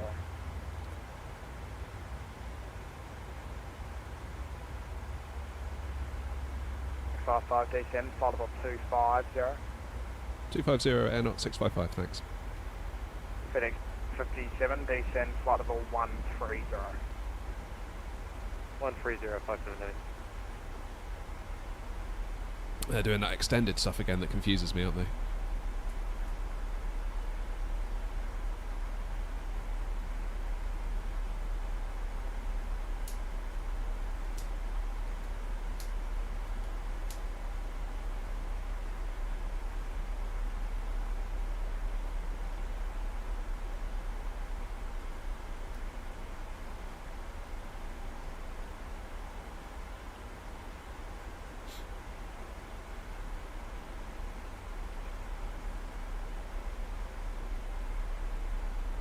Center Speedbird 16 X-ray with you, flight level 350, inbound Rock, 88 miles to Rock. 016 X-ray. 016 X-ray, okay, next time all I need is checking in with your altitude, nothing else please. Descend flight level 250 when ready. Sam 250 for Speedbird 16 X-ray.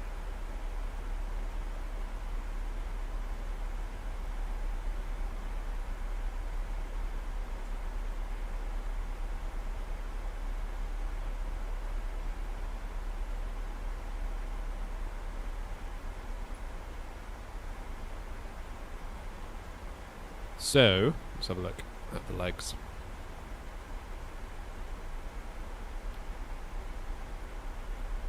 FedEx 57, continue descent to leave controlled airspace descending.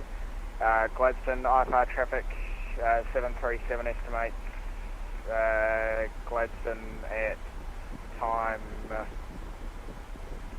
37.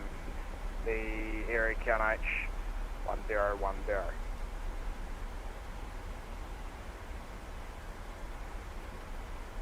See, I wouldn't be sure what to say now if I was tricky.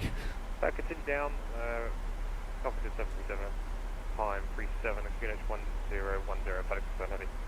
FedEx 57, thanks, call me on the ground please. Call on the ground, 57 heavy. What's going on now, Tricky? I'm confused. You basically cleared all the way in.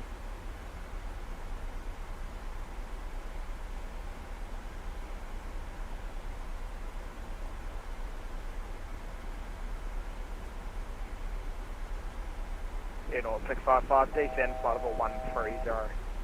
130, Air 655.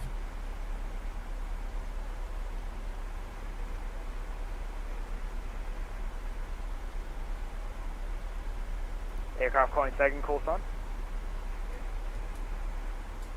Okay, call sign's just New Zealand, but New Zealand 439, g'day, Brisbane Centre, identified, star clearance available.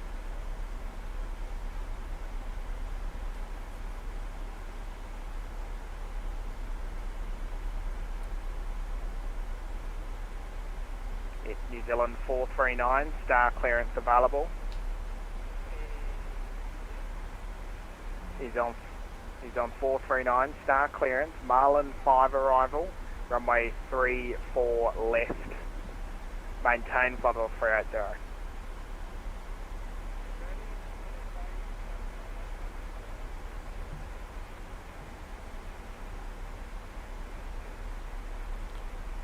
God, I can't hear a word of that.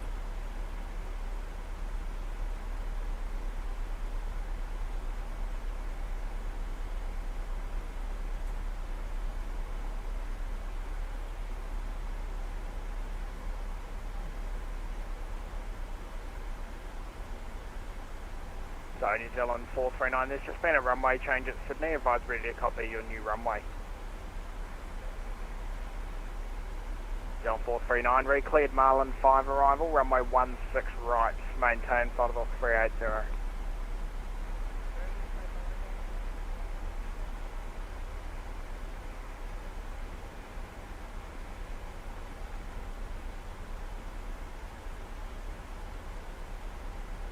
Brisbane Center 631, leveling off at flight level 180, 631.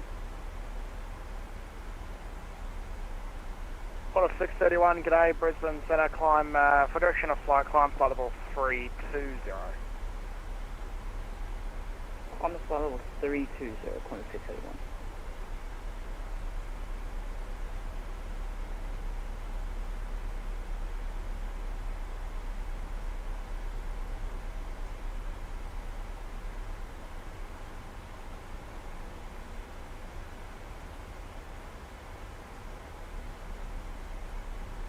Brisbane Centre, get it in, corner 760, passing possible 170 Flight of 760, g'day, Brisbane Centre, climb to flight level 360. Climb flight level 360, corner 760.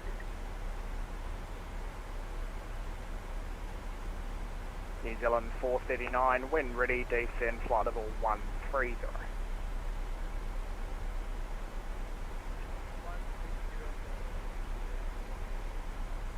Suburb 16 X-ray, descend flight level 130. Send flight level 130 for speedbird 16 X-ray.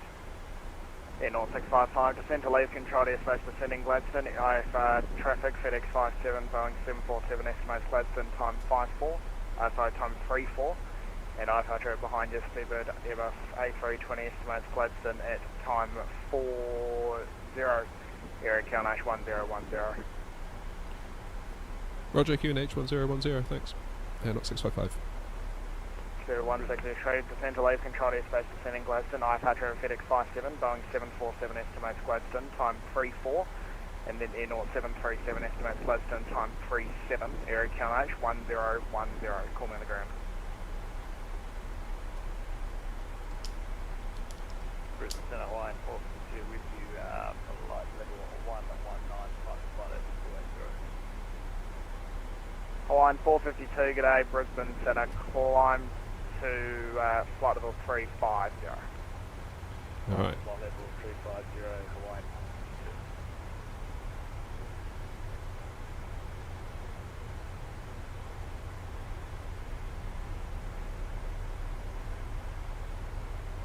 Down we go. So I've just put 350 into the altitude. Now we can basically do what we want. I kind of see why the controller's doing that, because of course we are kind of out the way up in Gladstone, aren't we? There's only 3 of us. Can't imagine we're going to cause any problems.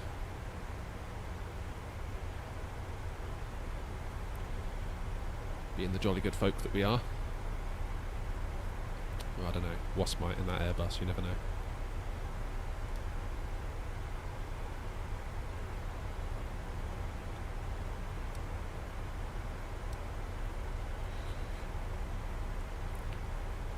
Tricky, you going direct?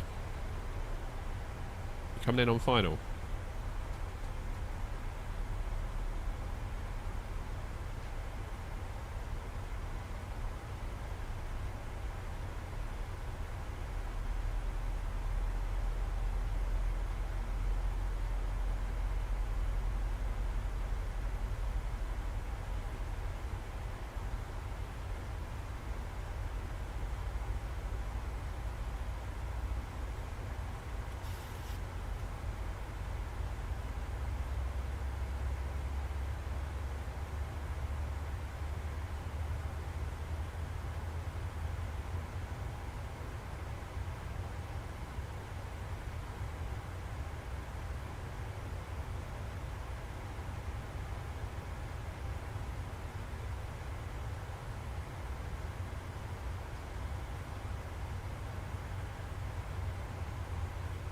Straight in, ideal.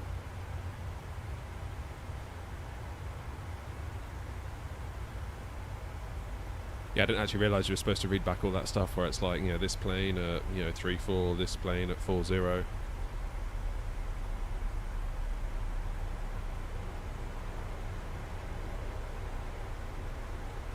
Not sure I could remember all that. Right, let's look at some charts. Yeah, Mudan. Transition. Level 110. Missed approach. Track direct to GOZ Whiskey Hotel. Then track 101. Climb to 290.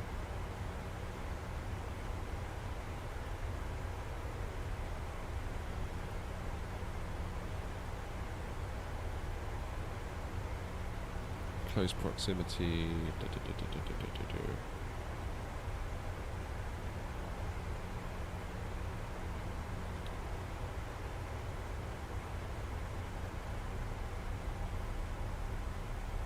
No, transition's wrong. The plane defaults to 18,000 and it's actually 10. So decision height we can do 540.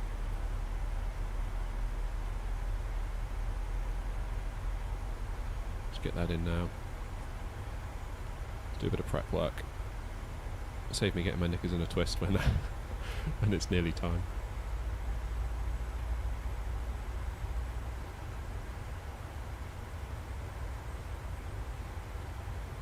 We'll do auto brake 3 because it is quite a short runway.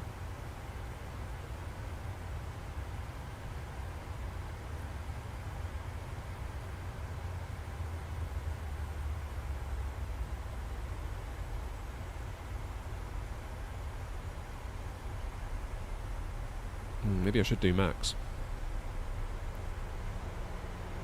I'm going to do max.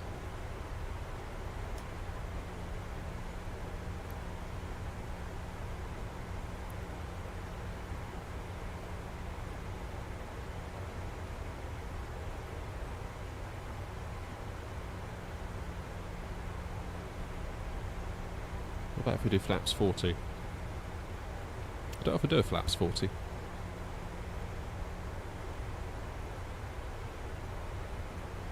Okay, flaps 40, auto brakes 3. Where does that put us? That's still a bit on the dodgy side, isn't it? Let's do that. 30 and max.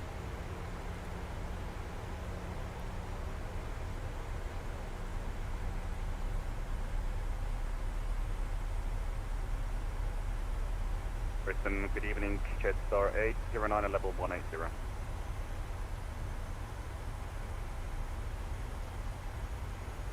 Jetstar 809, Brisbane Centre, good evening, continue to climb level 380. Climbing flight level 380, Jetstar 809.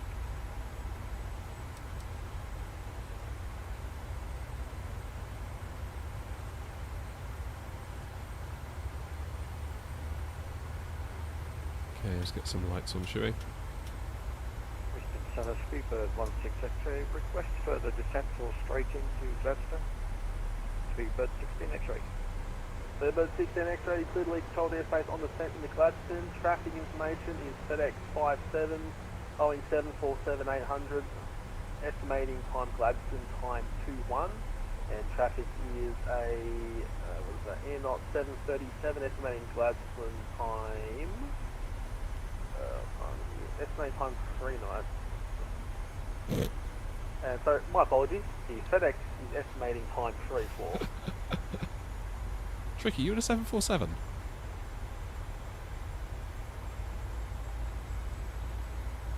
Brisbane Centre, Speedbird 16 X-ray, continuing on down to 35.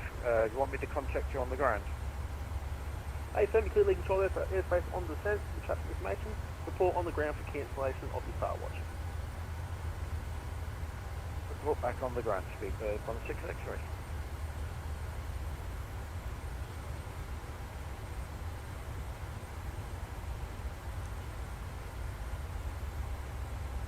Air Canada 1711, leaves my space to the northeast, no further ATC available, from Unicom 120, so I have the flight goodbye.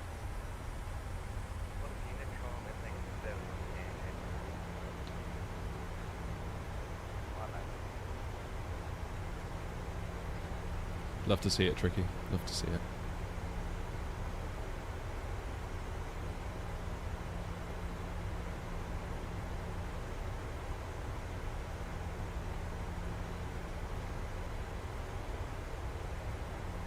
So we come in at 3,500, then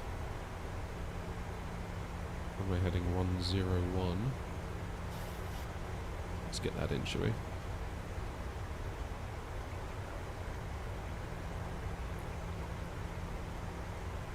Who's called?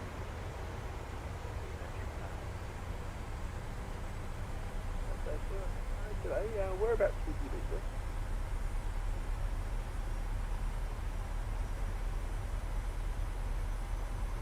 What we're doing for the flight info at the top of the screen, that is Sim Toolkit Pro. Okay,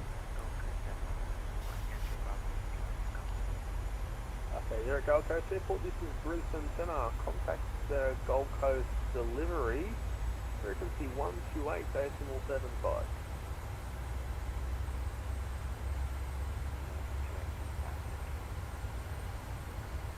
Yeah, Sim Toolkit Pro, but I did a custom design job on it.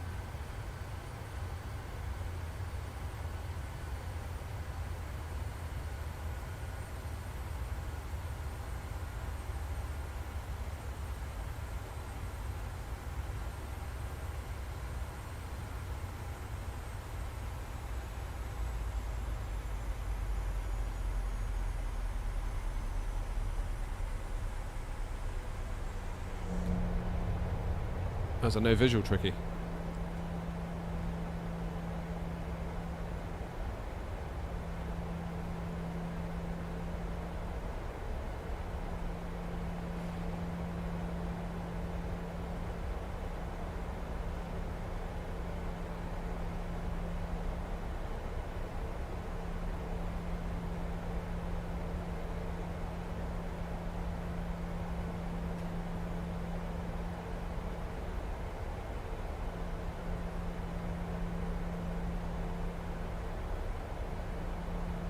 Brisbane Centre, g'day, velocity 525 at flight level 130, climbing for 180.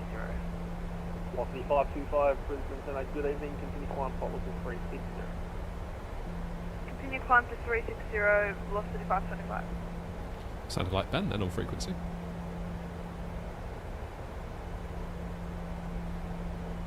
Qantas 631, am I able to leave the cockpit for 2 minutes? Qantas 631, no worries, we'll back. Appreciate it. We'll report when back, Qantas 631.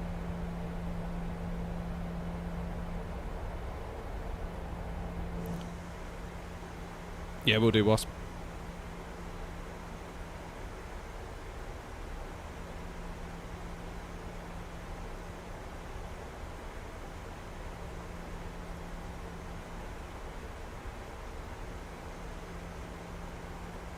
So I'm wondering now whether I got proper descent clearance, seeing as you asked again.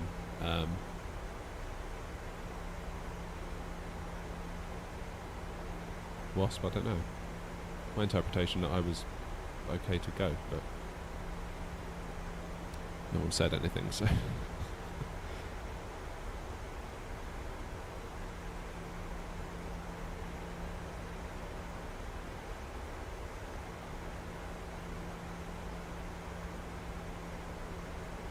Call sign is X-ray Alpha November 655.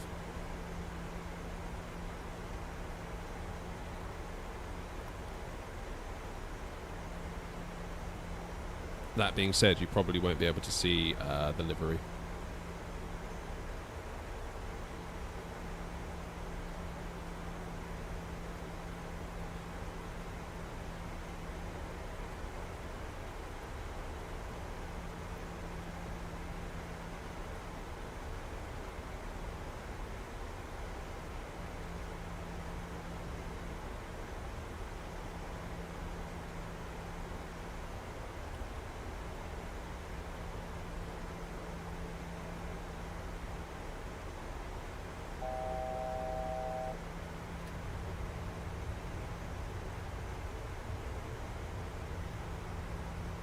Here we go.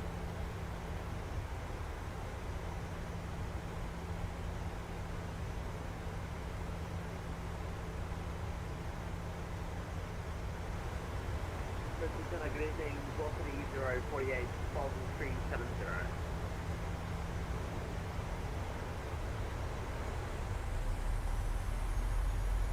Velocity 048, Brisbane Centre, good evening, 41437.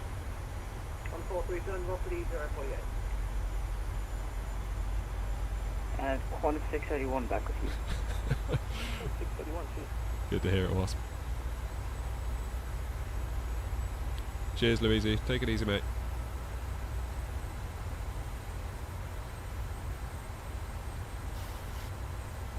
Okay, let's get speed down to 180.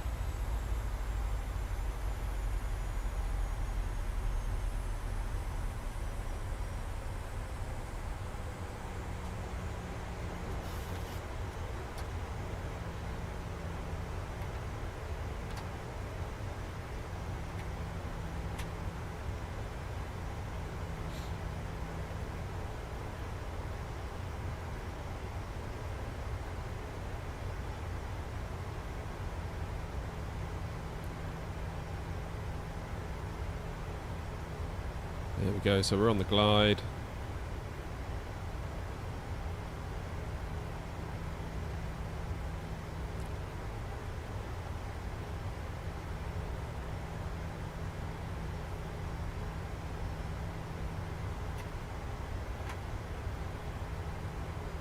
Velocity 048, you are going to 5, flight level 370, please, flight level 370,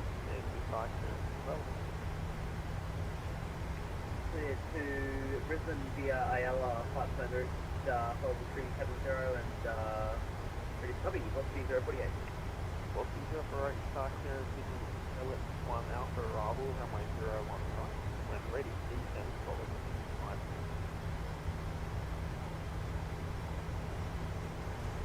Cleared MLIP 1 Alpha arrival, runway 01 right. When ready, descend via star, follow the 250, velocity 048. Seems I also cannot see a thing.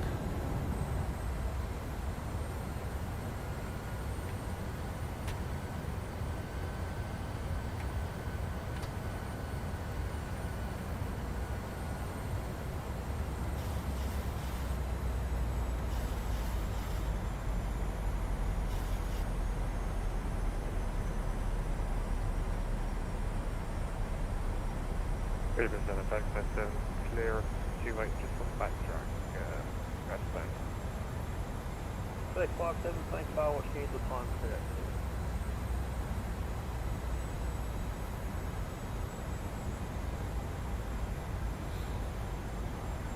Okay, gear down. Engines continuous, lights are on.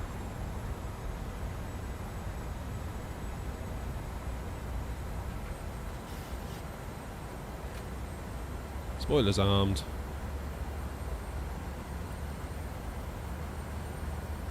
Just waiting on the visual.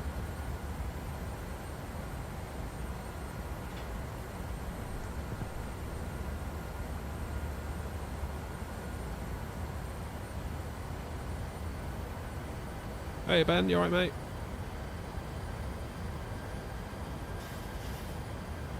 We've got some rain now as well.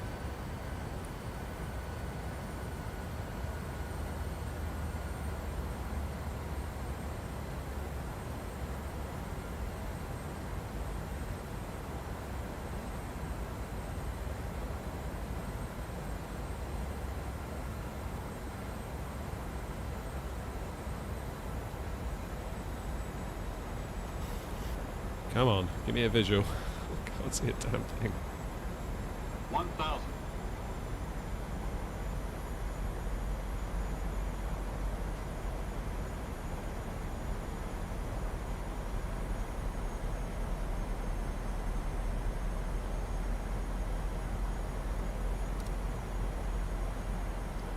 Two and a half miles out.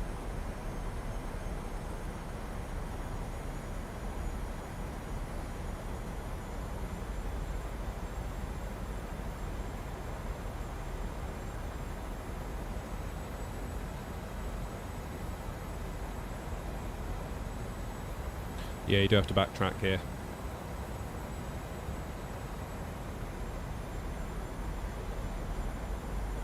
Alright, I'm praying that we're going to see a visual in the next 100 feet. Approaching minimums. There it is. Minimums. Continue. 400. Just in the nick of time, eh? 300.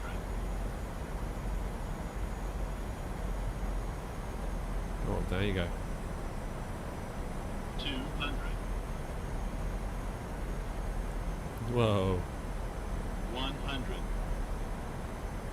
50. 40. 30. 20. 10.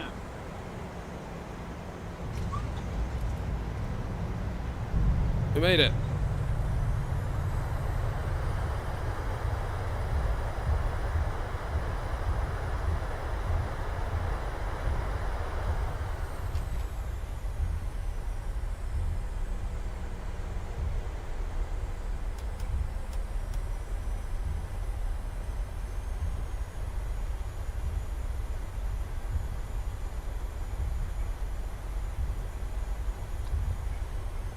Okay, whilst I'm backtracking as quickly as I can.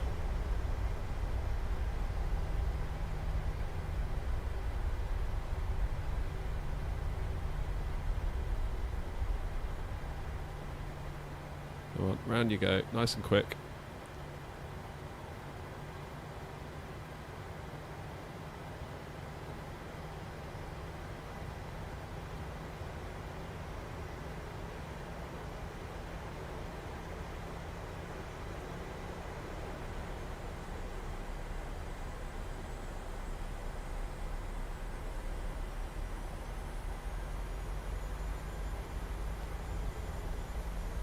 Air 0655, backtracking runway 28, Gladstone Airport.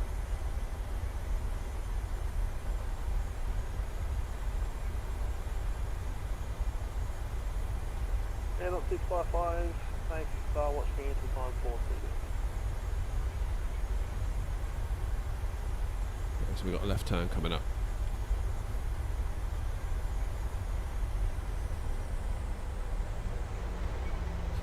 Tricky, is that you?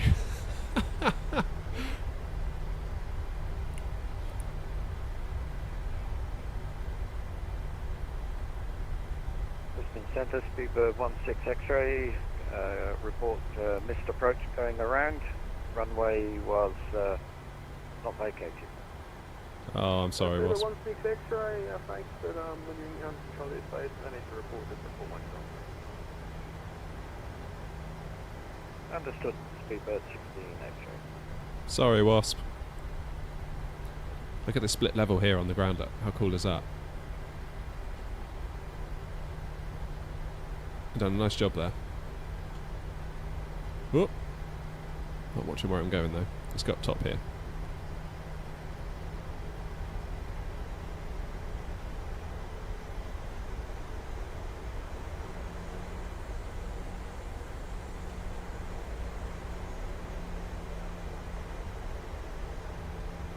Where should we go?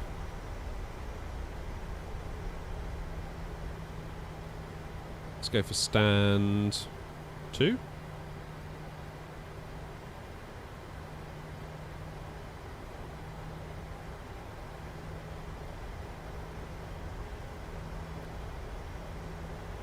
Tricky, for goodness sake.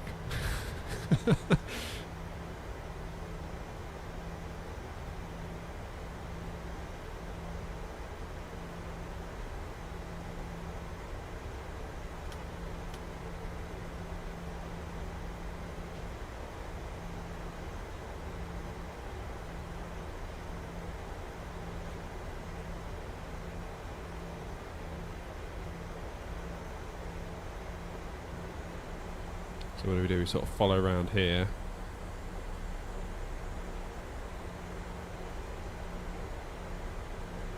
See how good my parking job is.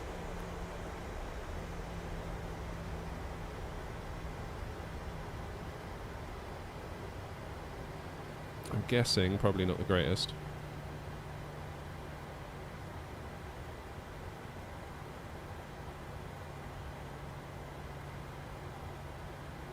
Oh, alright, we can go forward a little bit more.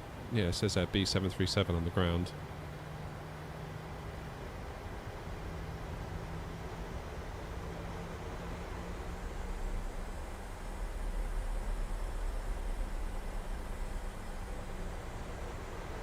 There, I reckon that'll do.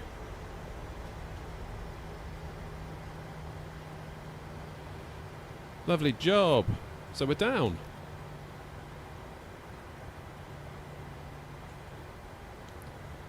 I'll tell you what, before I turn the plane off, let's disconnect from VATSIM.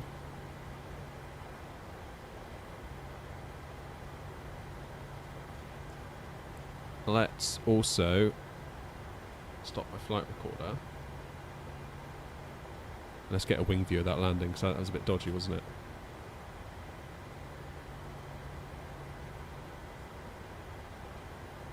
We are definitely disconnected, aren't we? Yes, we are. I always live in fear of doing that. 80 knots.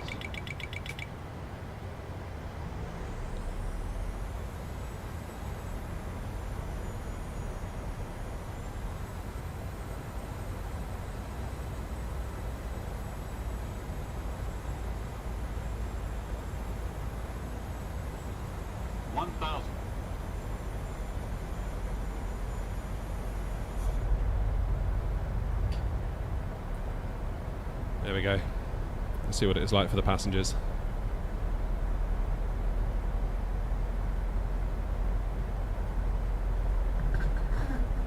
Yeah, sorry about that, Wasp. Sorry about the backtracking issue there. I feel a little bit responsible for that.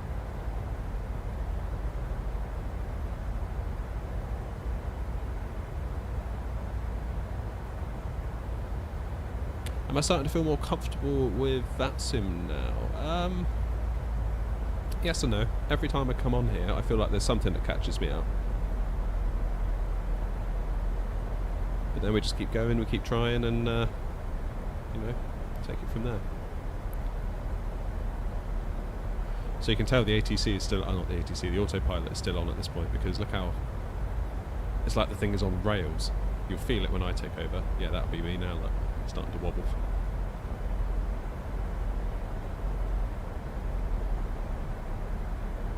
No, we had a controller.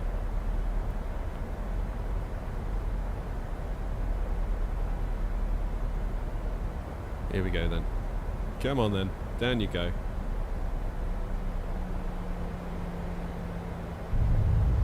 Not bad.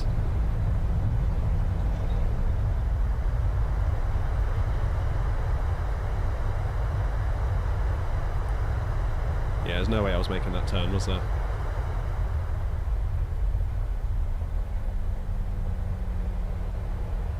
Yeah, Jack, we were under Brisbane Centre.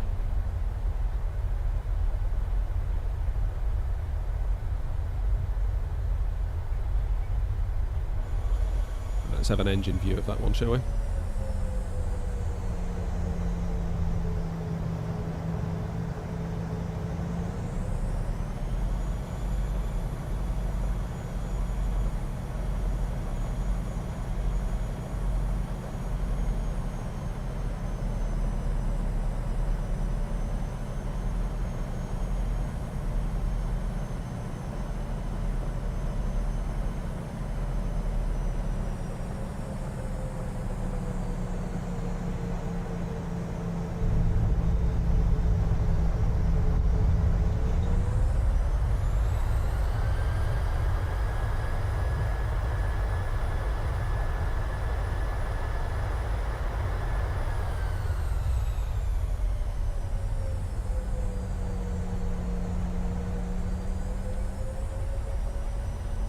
Not bad, not bad.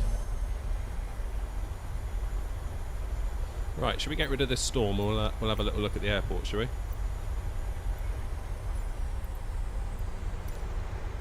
Nice runway textures. Shame we couldn't see too much of that on the approach. In fact, let's run the approach one more time from the cockpit. Too low. Right. Here we go. Don't sink. Don't sink. Okay, so the plane's freaking out because of the replay, sink. but... Don't Too sink. Low. Terrain. Too low. Terrain. Too low. Terrain. If we ignore all the shouting. Too low. Terrain. Too low. Terrain. Too low. Terrain. So just flying over all the low. railway. Terrain. Too low. Terrain. Which is modelled by Orbx. So you can see there, Too low. Terrain. there's a plane, not a plane, a train that's moving around. Too low. Terrain. Too low. Terrain. Too low. Terrain.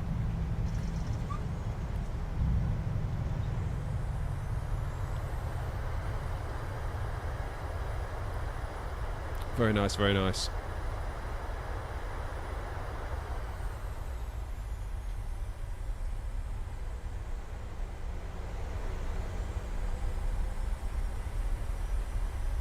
I do love the runway textures. You can see all the marks from the tyres.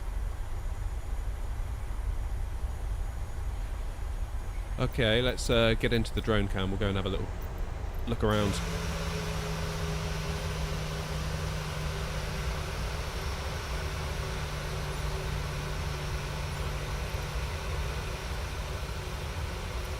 Not my finest example of a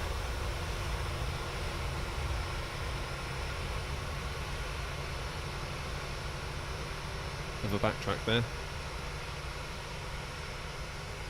So the biggest thing of note, I would say, with this airport is the split level they've done here, because this airport is actually built into a slope, and you can see that actually if we come up here, almost past the fuel and the helipads and the GAs. Where is it? Yeah, here it is, look. You've kind of got these little hangars here, and if you come down, you can see how the houses are kind of going left to right. Why does my camera keep moving? Oh, I'm on follow mode. There it is. So one improvement over the default scenery is that they've actually modelled like the is it terraforming they call it? It's basically the landscaping. This would be completely flat if we're on the default scenery. Oh, here I come. Look, the replay's still going. Doing my taxi all over again.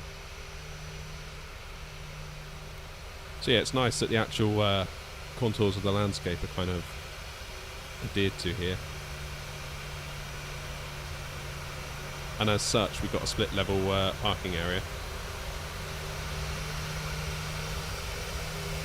Which again, on the default scenery, turn this down.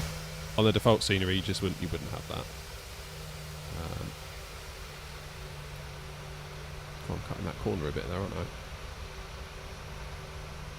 Probably trying to stay out the way of Tricky's tail, given that it took up more or less this entire area.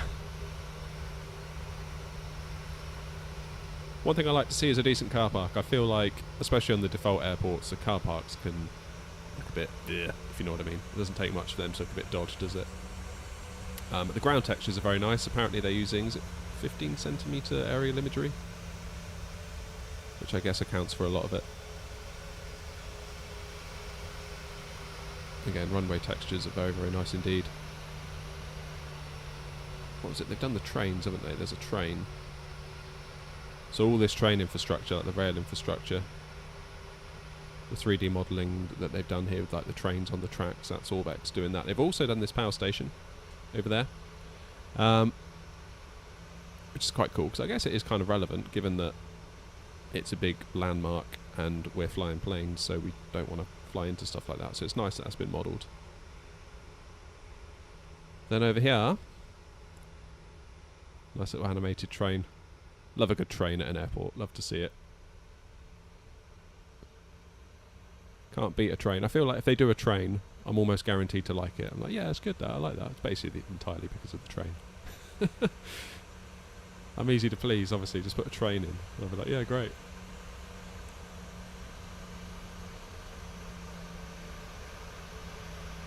Now we can witness my attempt at parking on these lines. So I guess the idea is that your front wheel follows the curved line, and then you should then be lined up. Oh no, come on, you can do better than that. Surely I go forward a bit more. Surely.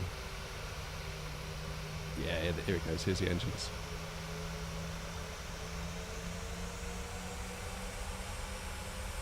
Go on, straight on the line, you can do it.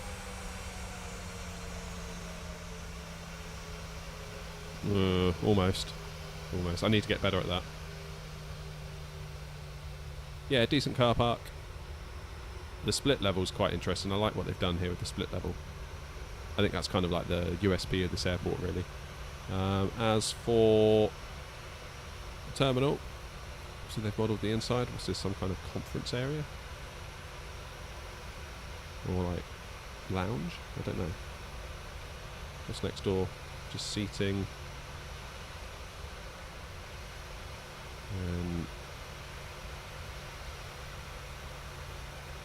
Obligatory coffee shop. Actually done quite a bit, haven't they? So can you come in from this side? I guess you can. I feel like I need to turn my drone speeder down a little bit. I feel like I'm a little bit jolty here.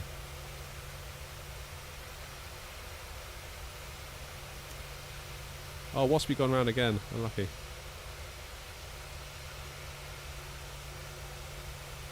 So we've got baggage reclaim.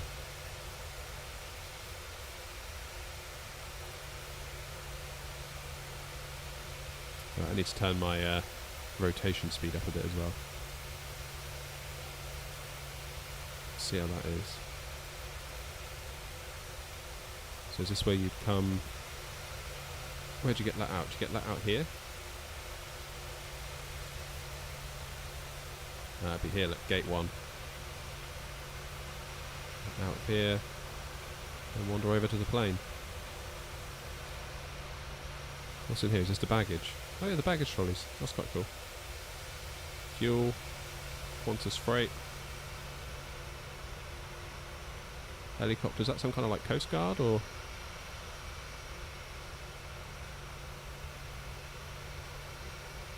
Oh, is that the ambulance? Queensland Health.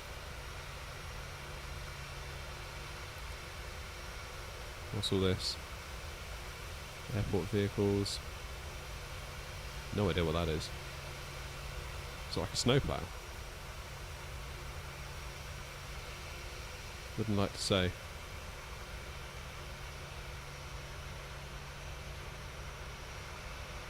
Wouldn't like to say.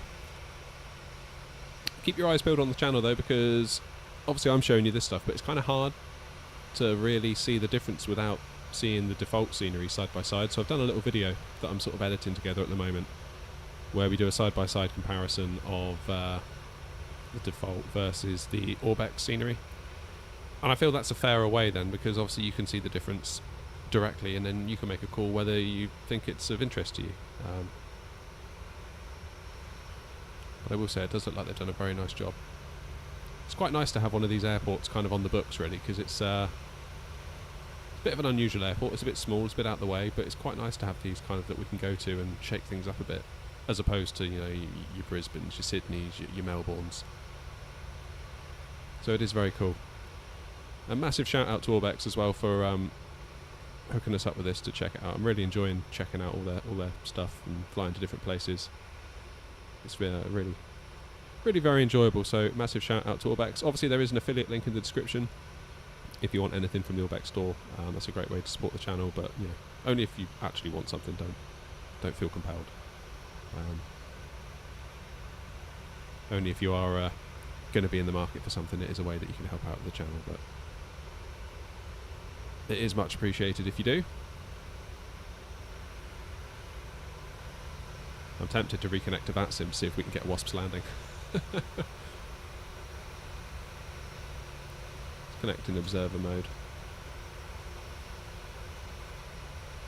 Right. 419, the flight level 240 inbound Alpaki. This 419, Brisbane, good evening, continue climb flight level 360. Continue flying flight level 360, Chester 419. 1S2 Alpha Tango, descend to flight level 130. Did you make it down in the end, Wasp?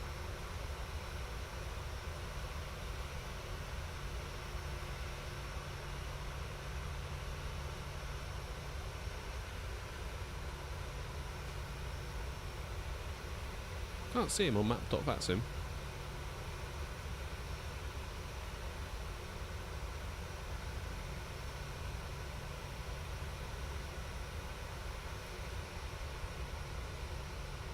No worries, Adam. Take it easy.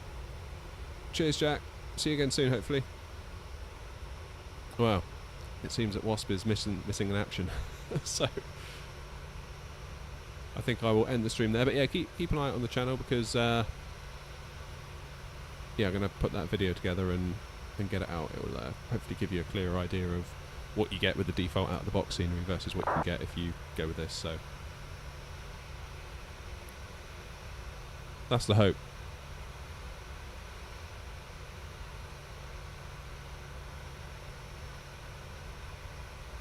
Lovely job. Right. I will say thank you all very much indeed for your company. Thank you for the support as always. Appreciated. And second stream on Twitch. I don't actually know how it went. Let's look at the numbers quickly before I disappear.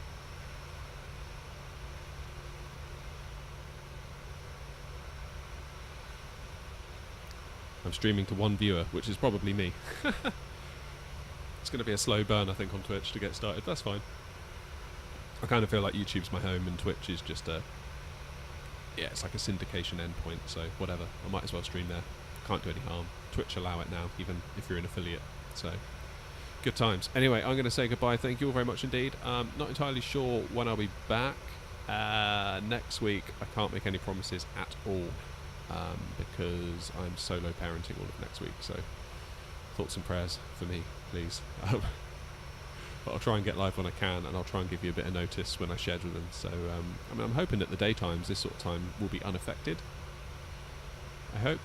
But evenings are completely out. So I'll let you know more when I know more. But until next time, take the very best care of yourselves. Thank you very much indeed.